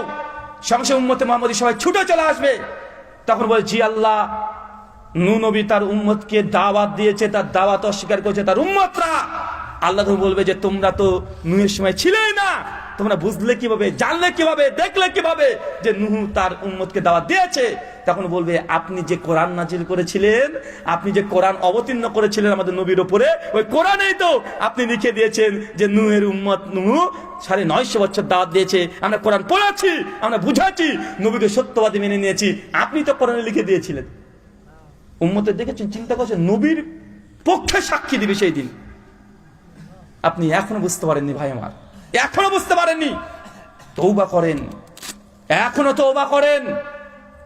জান্নাত একজনের মাধ্যমে যাওয়া যাবে, তার নাম মুহাম্মদ সাল্লাল্লাহু আলাইহি সাল্লাম। একটা হাদিস দেখেন এবার, মিশকাত হাদিস নম্বর 194, সুনান দারিমি হাদিস নম্বর 435, শেখ আলবানী সনদকে হাসান বলেছেন। শেখ শুআইব আরনাউত তার মুসনাদ আহমদের টিকাতে তিনি আলোচনা করে বলেছেন সনদের মধ্যে কিছুটা দুর্বলতা আছে। হাদিসটা কি? আল্লাহর নবী দাঁড়িয়ে আছেন, বসে আছেন, ওমর বিন খাত্তাব তিনিও বসে আছেন, আর আবু বকর রাদিয়াল্লাহু আনহু তিনিও বসে আছেন। ওমর বিন খাত্তাব চট করে দাঁড়িয়ে হাতে একটা তাওরাতের কপি নিয়েছে। কি নিয়েছে বলেন তো? তাওরাত বুঝেন কি? তাওরাত কি চাচা? মুসা নবীর উপরে আল্লাহ আসমানি গ্রন্থে যেটা নাজিল করেছেন তার নাম তাওরাত। ওই তাওরাত নিয়ে ওমর বিন খাত্তাব পড়তে শুরু করেছে, কিরাত করে, সুন্দর করে পড়ছে। আর তাওরাত ওমর বিন খাত্তাব যত পড়ে আল্লাহ নবী তত রেগে যায়, যত পড়ে তত রেগে যায়। আবু বকর দেখছে যে আল্লাহ নবী রেগে যাচ্ছেন, তাওরাত সহ্য করতে পারছে না। সঙ্গে সঙ্গে আবু বকর চট করে দেয়, ওমর তাওরাত পড়া বন্ধ রাখো, তুই দেখছো না তোর তাওরাত নবী সহ্য করতে পারছে না। আল্লাহ নবী চট করে দাঁড়িয়েছেন, ওমর বিন খাত্তাব তাওরাতকে ফেলে দিয়েছে। সেই আল্লাহ নবী বলছেন আল্লাযী নাফসি বিহাদি মুহাম্মদ, সেই সত্তার কসম ওমর যার হাতে আমি নবী প্রাণ আছে, তুমি তাওরাত পড়ছো। লাউ কানা মুসা হাইয়ান, স্বয়ং মুসা যদি আজকে জীবিত হয়ে চলে আসে, তাওরাত পড়ছো তুমি। আর তাওরাত যার উপর অবতীর্ণ হয়েছে, মুসা যদি জীবিত হয়ে আজকে দুনিয়াতে চলে আসে, তাহলে মুসার জান্নাত নির্ভর করছে আমার অনুসরণ, তুমি তাওরাত পড়ছো। এই হাদিসের ওয়েট বুঝতে পারেনি চাচা। আল্লাহ নবী বলছেন যে তুমি তওরাত পড়ছো, আরে মুসা যদি চলে আসে দুনিয়াতে আবার যদি চলে আসে, মুসার জান্নাত নির্ভর করছে কার অনুসরণ? আল্লাহ নবীর আনুগত্য অনুসরণে। কার অনুসরণে? আল্লাহ নবীর আনুগত্য অনুসারে নবী মুসার জান্নাত নির্ভর করছে। পৃথিবীতে আরেকজন নবী আসবেন যাকে আল্লাহ আসমানে তুলে নিয়েছেন, নবী হিসেবে আসবেন না, উম্মত হিসেবে আসবেন। তার নবুয়তের সময় শেষ করে দিয়েছেন আল্লাহ, কিন্তু আসবেন দ্বিতীয়বার। সে নবীর নাম কি? ঈসা নবী। সে কি করবেন? কোন পীরের বায়াত করবেন? কোন মাযহাব মানবেন? কোন পীরের তরিকা মানবেন? চিশতিয়া, কাদারিয়া, নাশবান্দিয়া, মুজাদ্দিদিয়া, হানাফি, শাফি, মালিকি, হাম্বলি, দেওবন্দি, বেরলভি, জামাত ইসলামী, চরমনাই, এনাদপুরি, জৌনপুরি, রাজারবাগি, ফুলতুলি, দেওয়ানবাগি, আটরশি, আরো যে কত বাগি আছে রে ভাই। এটা তো শুধু বাংলাদেশের কোম্পানি বললাম, এখন ইন্ডিয়াতে বলিনি। তাবলিগ জামাত আছে, ওটা পরে দুইটা গ্রুপ, একটা তাবলিগ সাতপন্থী, একটা জুবারপন্থী, দুজনই মারামারি করছে, নে ঠেলা। অনেকে বলছে যে আহলে হাদিসরা তাবলিগকে পছন্দ করে না, আহলে হাদিসরা তাবলিগকে নাজায়েজ বলে, তাবলিগ জামাতকে বেদাত বলে, তাবলিগ জামাতকে গোমরাহ দল বলে। তো ভাই আমরা কি বলি? তাবলিগরা নিজেদেরকে গোমরাহ বলছে, সাতপন্থী তাবলিগ বলছে জুবারপন্থী তাবলিগ জাহান্নামী, জুবারপন্থী তাবলিগ বলছে সাতপন্থীরা জাহান্নামী, দুজনকে জাহান্নামী বলছে। ভাই বলছে কি বলছে না? তা আমরা তখন বলছি যে ঠিকই বলেছো, দুজনকে জাহান্নামী বলছো, দুজনই যা। তাহলে আমি নতুন করে কি বললাম? আমি নতুন ফতোয়া দিয়েছি? কথা বলেন। ওরা আপন মায়ের পেটে দুই ভাই না? সাতপন্থী বলছে জুবারপন্থী এরা গোমরা, জুবারপন্থী বলছে সাতপন্থী গোমরা। তো দুই ভাই যদি দুজনকে গোমরা বলিস, চোর বলিস, ডাকাত বলিস, তো আমি বাইরেকার মানুষ, আমি বললাম যে ঠিক আছে, দুই ভাই যখন দুজনকে বলছিস, দুজনই তোরা চোর। আমার দোষ আছে এখানে? কথা বলেন। আমার দোষ আছে? দোষ দিয়ে লাভ আছে? কিছুদিন আগে দেখলেন না ঢাকাতে টুঙ্গির ময়দানে জুবারপন্থী সাতপন্থীর উপরে অ্যাটাক করে, সাতপন্থী জুবারপন্থীর উপরে অ্যাটাক করে 5 জনকে একদম মেরে ফেলেছে, কয়েকশো জনকে একদম আহত করে দিয়েছে, হাত পা কেটে নিয়েছে। দেখলেন না ভাইজান? কারা করেছে? আহলে হাদিসরা। অনেকে বলছে যে আহলে হাদিসরা সমাজে ফিতনা তৈরি করছে। কে বলেছে আহলে হাদিসরা ফিতনা তৈরি করছে? দেখেন তারাই মারামারি করে মরছে। আহলে হাদিস মারতে গেছে কখনো? আহলে হাদিসের মসজিদে কোনো হানাফি ভাইরা, আমার আদরের ভাই, তার যদি নামাজ পড়তে আসে, যদি আমিন আসতে বলে, আহলে হাদিসরা কখনো মসজিদ থেকে বের করে দিয়েছে? তার যদি ইসলামের পেছনে ফাতিহা না পড়ে কখনো বের করে দিয়েছে? বের তো করে দেয় না। কিন্তু দুর্ভাগ্য আমাদের ভাই হানাফি ভাইরা, আহলে হাদিসরা যদি মসজিদে একটু জোরে আমিন বলেছে, সঙ্গে সঙ্গে মসজিদ থেকে বের করে দেয়। আছে না নাই? কথা বলেন। চরমনায় পীর সাহেব ফজলুল করিম তিনিও তার বক্তব্যের মধ্যে বলেছে, পরিষ্কার ভাবে বলেছে, যারা জোরে আমিন বলে তাকে মসজিদে খুঁটির সঙ্গে বেঁধে রাখবে। বলেছে না? আমরা আহলে হাদিসরা কখনো বলেছি? ভাই আমরা এরকম বাড়াবাড়ি করি না। আমরা বলি তোমরা করো, তোমরা চরমনায় পীর সাহেবকে মানছো, হানাফি, শাফি, মালিকি মানছো, মানো। কিন্তু কি হবে তোমার ভাই? নিসা 69 নম্বর আয়াত, যাকে মানবে ওয়ান্নাবিয়িন ওয়া সিদ্দিকিন ওয়া শুহাদা ওয়া সালেহিন, তুই যাকে মানবে তার সঙ্গে জান্নাতে থাকবে। আমি নবীর সঙ্গে মানার জন্য তোমাকে বলছি, আমি বলছি না যে আমার পীর সাহেব আছে আমাকে মানো, এই কথা আহলে হাদিসরা বলে না। আহলে হাদিসরা বলে নবীকে মানো, নবী যা দিয়েছে তাই মানো। মান আমিলা আমালান লাইসা আলাইহি আমরুনা ফাহুয়া রাদ। আমলান নবী বলছেন, আমি যদি কোনো আমল, যে আমল করার আদেশ করি নাই, কেউ যদি সে আমল করে ফাহুয়া রাদ, সে আমলটা বাতিল। সহিহ মুসলিম হাদিস নাম্বার 1718, সুনান আবু দাউদ হাদিস নাম্বার 4606, মিশকাত হাদিস নাম্বার 140, সহিহ বুখারী ভিন্ন সনদ ভিন্ন মতনে হাদিস নাম্বার 2697। স্পষ্ট জল করছে, নবী বলছে আমি যে আমলের কথা বলিনি, কেউ যদি সে আমল করে তার আমলটা কি? ফাহুয়া রাদ, সেটা বাতিল। এ কথা কোরআনে আল্লাহ বলেছেন। একটি কথা কোরআনে বলছে সূরা হাজর 33 নম্বর আয়াত, আল্লাহ বলছেন ইয়া আইয়ুহাল্লাযিনা আমানু আতিউল্লাহ ওয়া আতিউর রাসূল ওয়া লা তুবতিলু আমালাকুম। সূরা মুহাম্মদের 33 নম্বর আয়াত।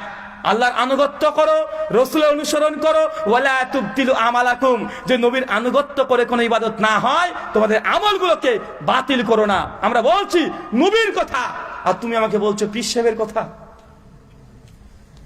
আর আমাদেরকে বলছে ফিতনাবাজ।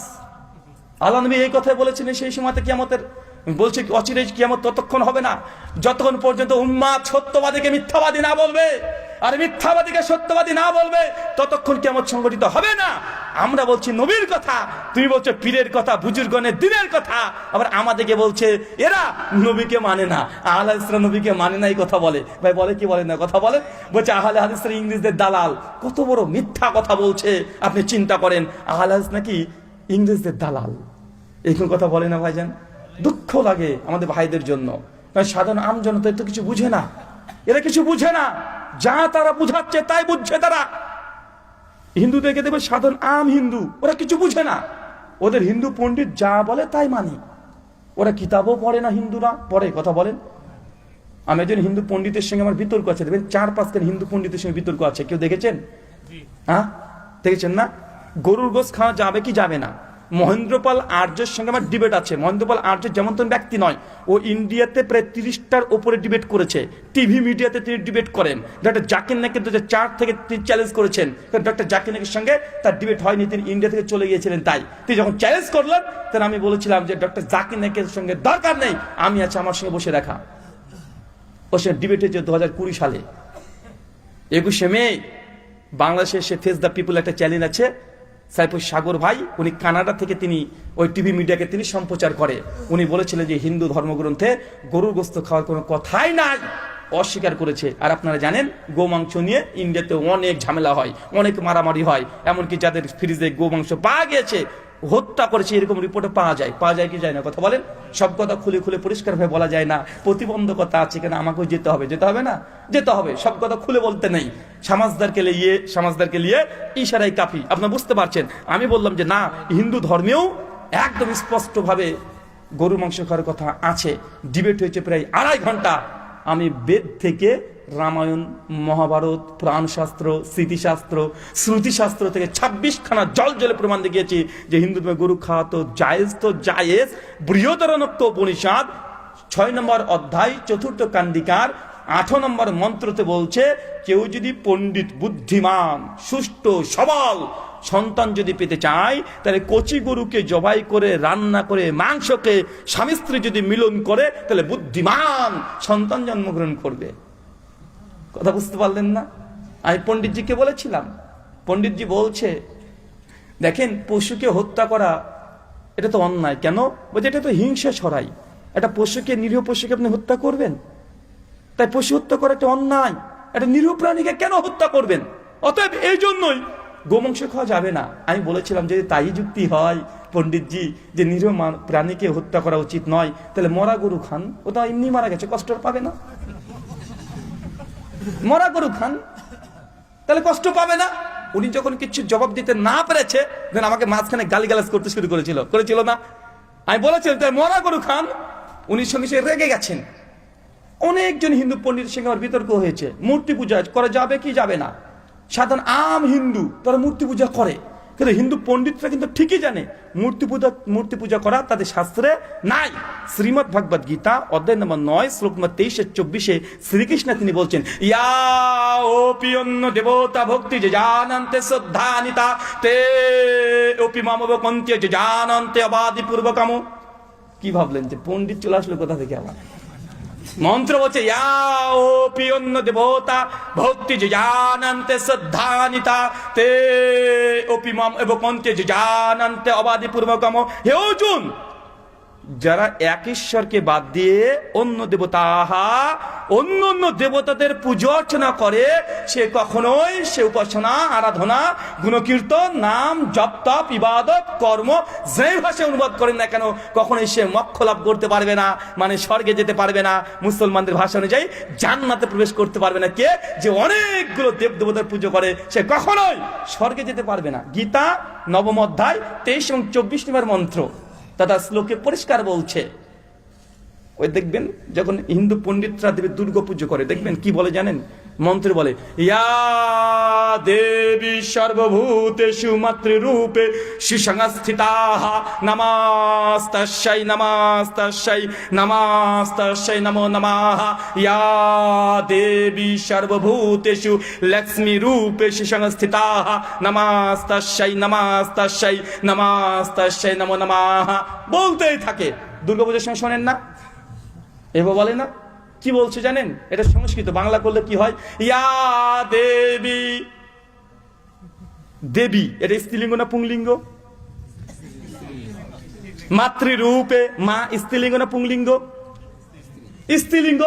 শ্বেতাসূত্র উপনিষদ অধ্যায় 6 শ্লোক নম্বর 9 বলছে, ঈশ্বরের ডেফিনিশন দিচ্ছে, নাচস্যে কাশ্চিৎ পাতিরস্তি লোক না চেসিতা শিকারা নাম করোনা পা দীপ না চেষ্টা কাশছে জেনিতা না যে দীপা। যিনি ঈশ্বর হবেন নচা লিঙ্গামা, সে নারীও হবেন না পুরুষও হবেন না। মন্ত্র বলছে যিনি ঈশ্বর হবেন তিনি নারীও হবেন না পুরুষও হবেন না।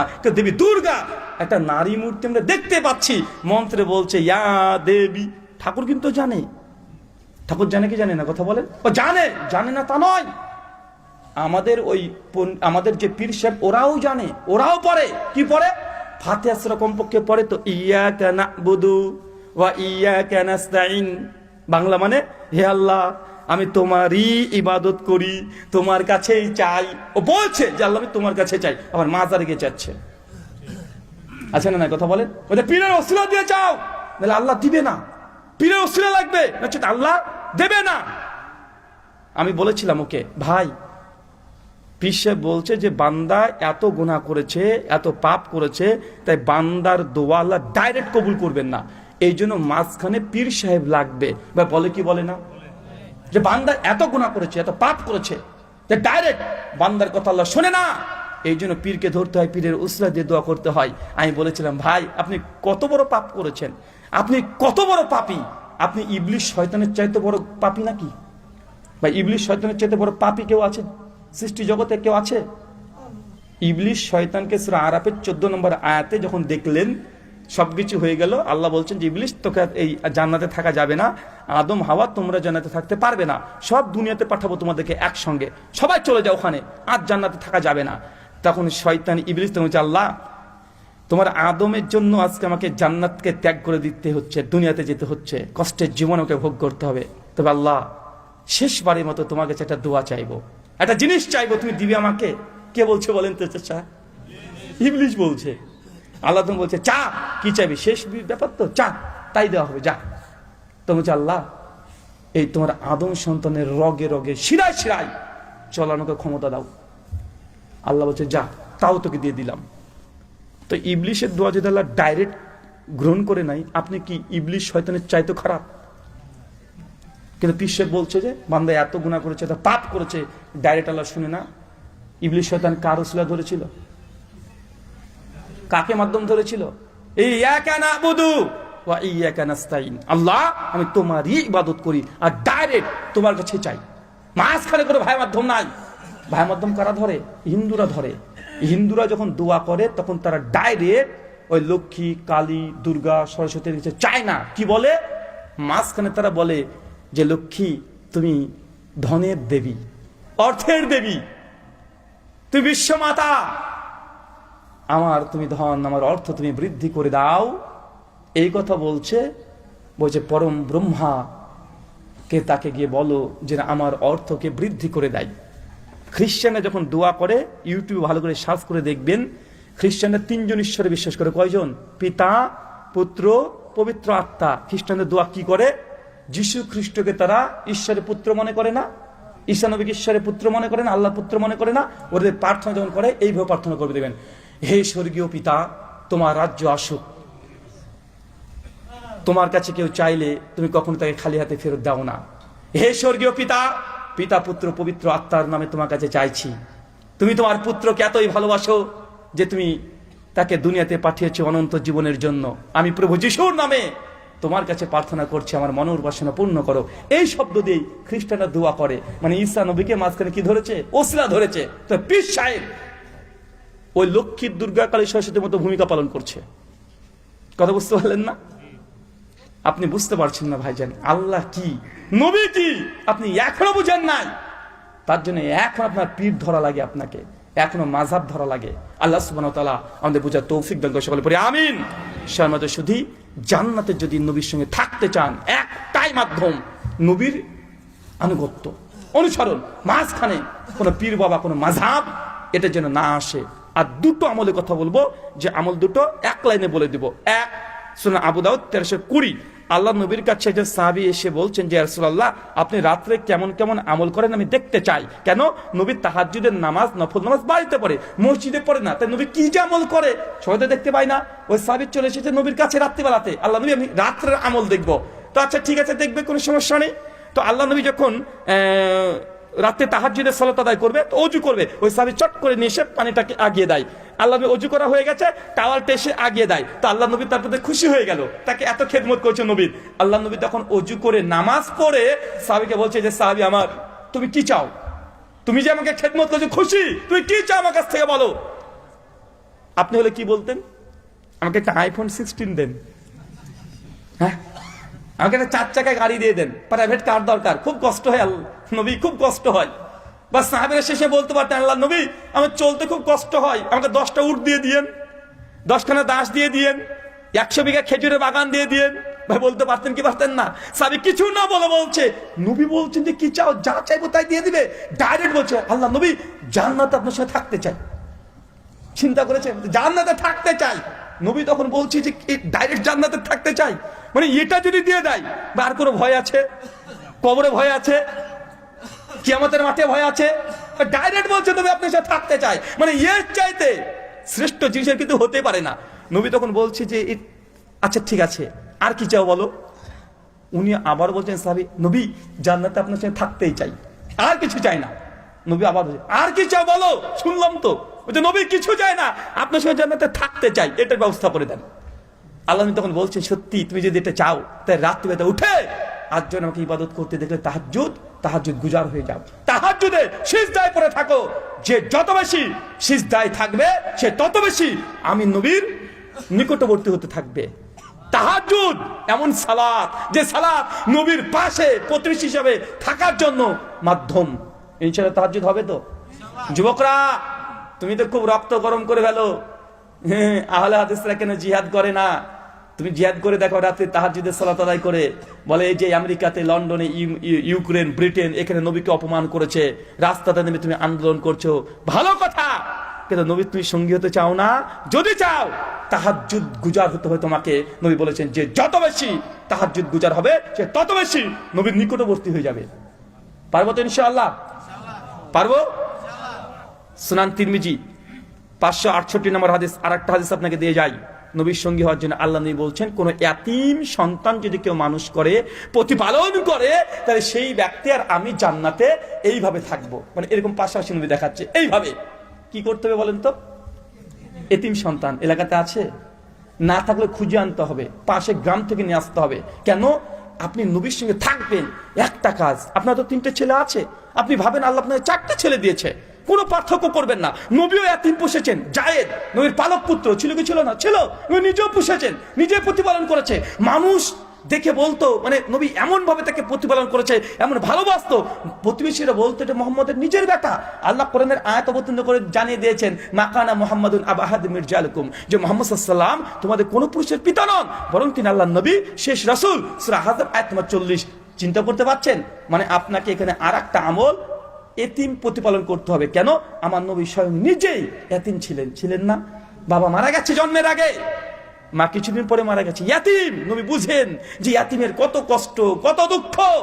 নবী এই জন্য বলছে, দুনিয়াতে যে ইয়াতিম প্রতিপালন করবে, জান্নাতে এইভাবে থাকবে, পাশাপাশি নবীর সঙ্গী হবেন, জান্নাতে এর চাইতে ভালো, মহান আর কিছু হতে পারে? কথা বলেন, আর কি দরকার? আর কি দরকার আপনার? আল্লাহ সুবহানাহু ওয়া তাআলা এই আমলগুলো করার তুমি তৌফিক দান করে সকলে পড়ি আমিন। একজন চট করে দাঁড়িয়ে বলেন তো, 3টে আমলের কথা বলেছি, যে আমলগুলো করলে জান্নাতে নবীর সঙ্গী হওয়া যায়। কি কি কথা বললাম? হাত তুলে একজন চট করে দাঁড়িয়ে বলেন তো দেখি, বলো, ওঠো।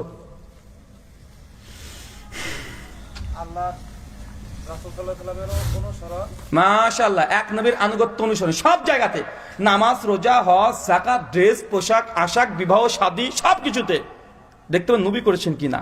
পীর কি করেছেন দরকার নাই, মাঝহাবে কি আছে দেখার দরকার নাই, সমাজে কি আছে দেখার দরকার নাই। প্রশ্ন করবেন নবী করেছে কিনা। করেছে, করব। ভালো হোক খারাপ হোক যা হোক, নবী করেছে, করব। কথা বুঝতে পারলেন? 1 2 তাহাজ্জুদের সালাত, মাশাআল্লাহ, ইনশাআল্লাহ তাহাজ্জুদ হবে। 3 মাশাআল্লাহ, ইয়াতিমের প্রতিপালন। এই 3টে আমল আপনাকে বলে গেলাম, আরো কিছু হাদিসে পাওয়া যায়, তবে 3টে আমল করেন ইনশাআল্লাহ। আল্লাহ 3টে আমলের যে কোনো একটা আমলের বরকতে, ওসিলায় তুমি আমাদেরকে নবীর সঙ্গী হওয়া তৌফিক দান করে সকলে পড়ি আমিন। আল্লাহ তোমার নবীর দুনিয়াতে আমরা সাহাবীর সঙ্গী হতে পারি নাই, মৃত্যুর পর জান্নাতে যেন তুমি নবীর সঙ্গী হতে পারি, সেই তৌফিক তুমি দান করো, সকলে পড়ি আমিন। প্রশ্নোত্তর হবে না ছুটি ঘন্টা? না? আরে বাবা, 12:03 বেজে গেছে। আপনারা কয় তারিখে প্রোগ্রাম রেখেছিলেন? আমি যে পারি না যে। আচ্ছা, আজ কয় তারিখে আপনাদের প্রোগ্রাম ছিল চাচা? 23 তারিখ। আজ কয় তারিখ? মোবাইল দেখেন। কয় তারিখ চাচা? 24 তারিখ হয়ে গেছে। শেষ ঘন্টা। इसके যদি ঘন্টা পড়ে যায় তাহলে কি আর হয়? শেষ। আবু সাইদ বলে একজন দিনী ভাই, তিনি 5,000 টাকা দান করেছেন। আল্লাহ সুবহানাহু ওয়া তাআলা তুমি তার দান কবুল করে নাও, আমিন। সানোয়ার ভাই 3,000 টাকা দান করেছেন। আল্লাহ তুমি তারও দান কবুল করে নাও, আমিন। আল্লাহুম্মা সাল্লি আলাইহি আল্লাহুম্মা বারিক আলাইহি। মাসুদ রানা 1,000 টাকা দান করেছেন। 500 টাকা সানোয়ার ভাই ছোট ভাই দান করেছেন।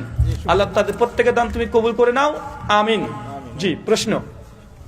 প্রথম প্রশ্ন, নবীকে নূরের তৈরি বলে খাটো করা হয় কি? নবীকে নূরের তৈরি বললে কি খাটো করা হয়? প্রথম কথা হচ্ছে, ফেরেশতার মর্যাদা বেশি না মানুষের মর্যাদা বেশি? মানুষ কিসের তৈরি? ফেরেশতা কিসের তৈরি? আল্লাহ কাকে দিয়ে কাকে সিজদা দিয়ে নিয়েছে? নূর দিয়ে মাটিকে। তো নবীকে যদি মাটির তৈরি না বলে যদি নূরের তৈরি বলি, তার মানে ফেরেশতার সমকক্ষ হলো না? কিসের সমকক্ষ হলো? সৃষ্টিগত দিক থেকে ফেরেশতা। তো ফেরেশতা মর্যাদা বেশি নাকি পাগল? আল্লাহর কাছে কার মর্যাদা বেশি? মানুষের। লাকাদ কাররামনা ইয়া বানি আদম, সূরা বনী ইসরাঈল আয়াত ৭০ শেষ অংশ। নিঃসন্দেহে বানি আদম সন্তানকে শ্রেষ্ঠত্ব দান করেছি। ফেরেশতার চাইতে মানুষের মর্যাদা বেশি না কম? বেশি। তো নবীকে যদি মাটির তৈরি বলা হয় তাহলে মর্যাদা মাকাম বেশি হয়। কথা বুঝতে পারছেন? আল্লাহ সুবহানাহু ওয়া তাআলা কোরআনুল কারীমে জানিয়ে দিয়েছেন, কুল ইন্নামা আনা বাশারুম মিসলুকুম। হে নবী, আপনি মানুষকে জানিয়ে দেন আপনি একজন বাশার। বাশার মানে কি? মানুষ। মাটির তৈরি মানুষ আপনি একজন।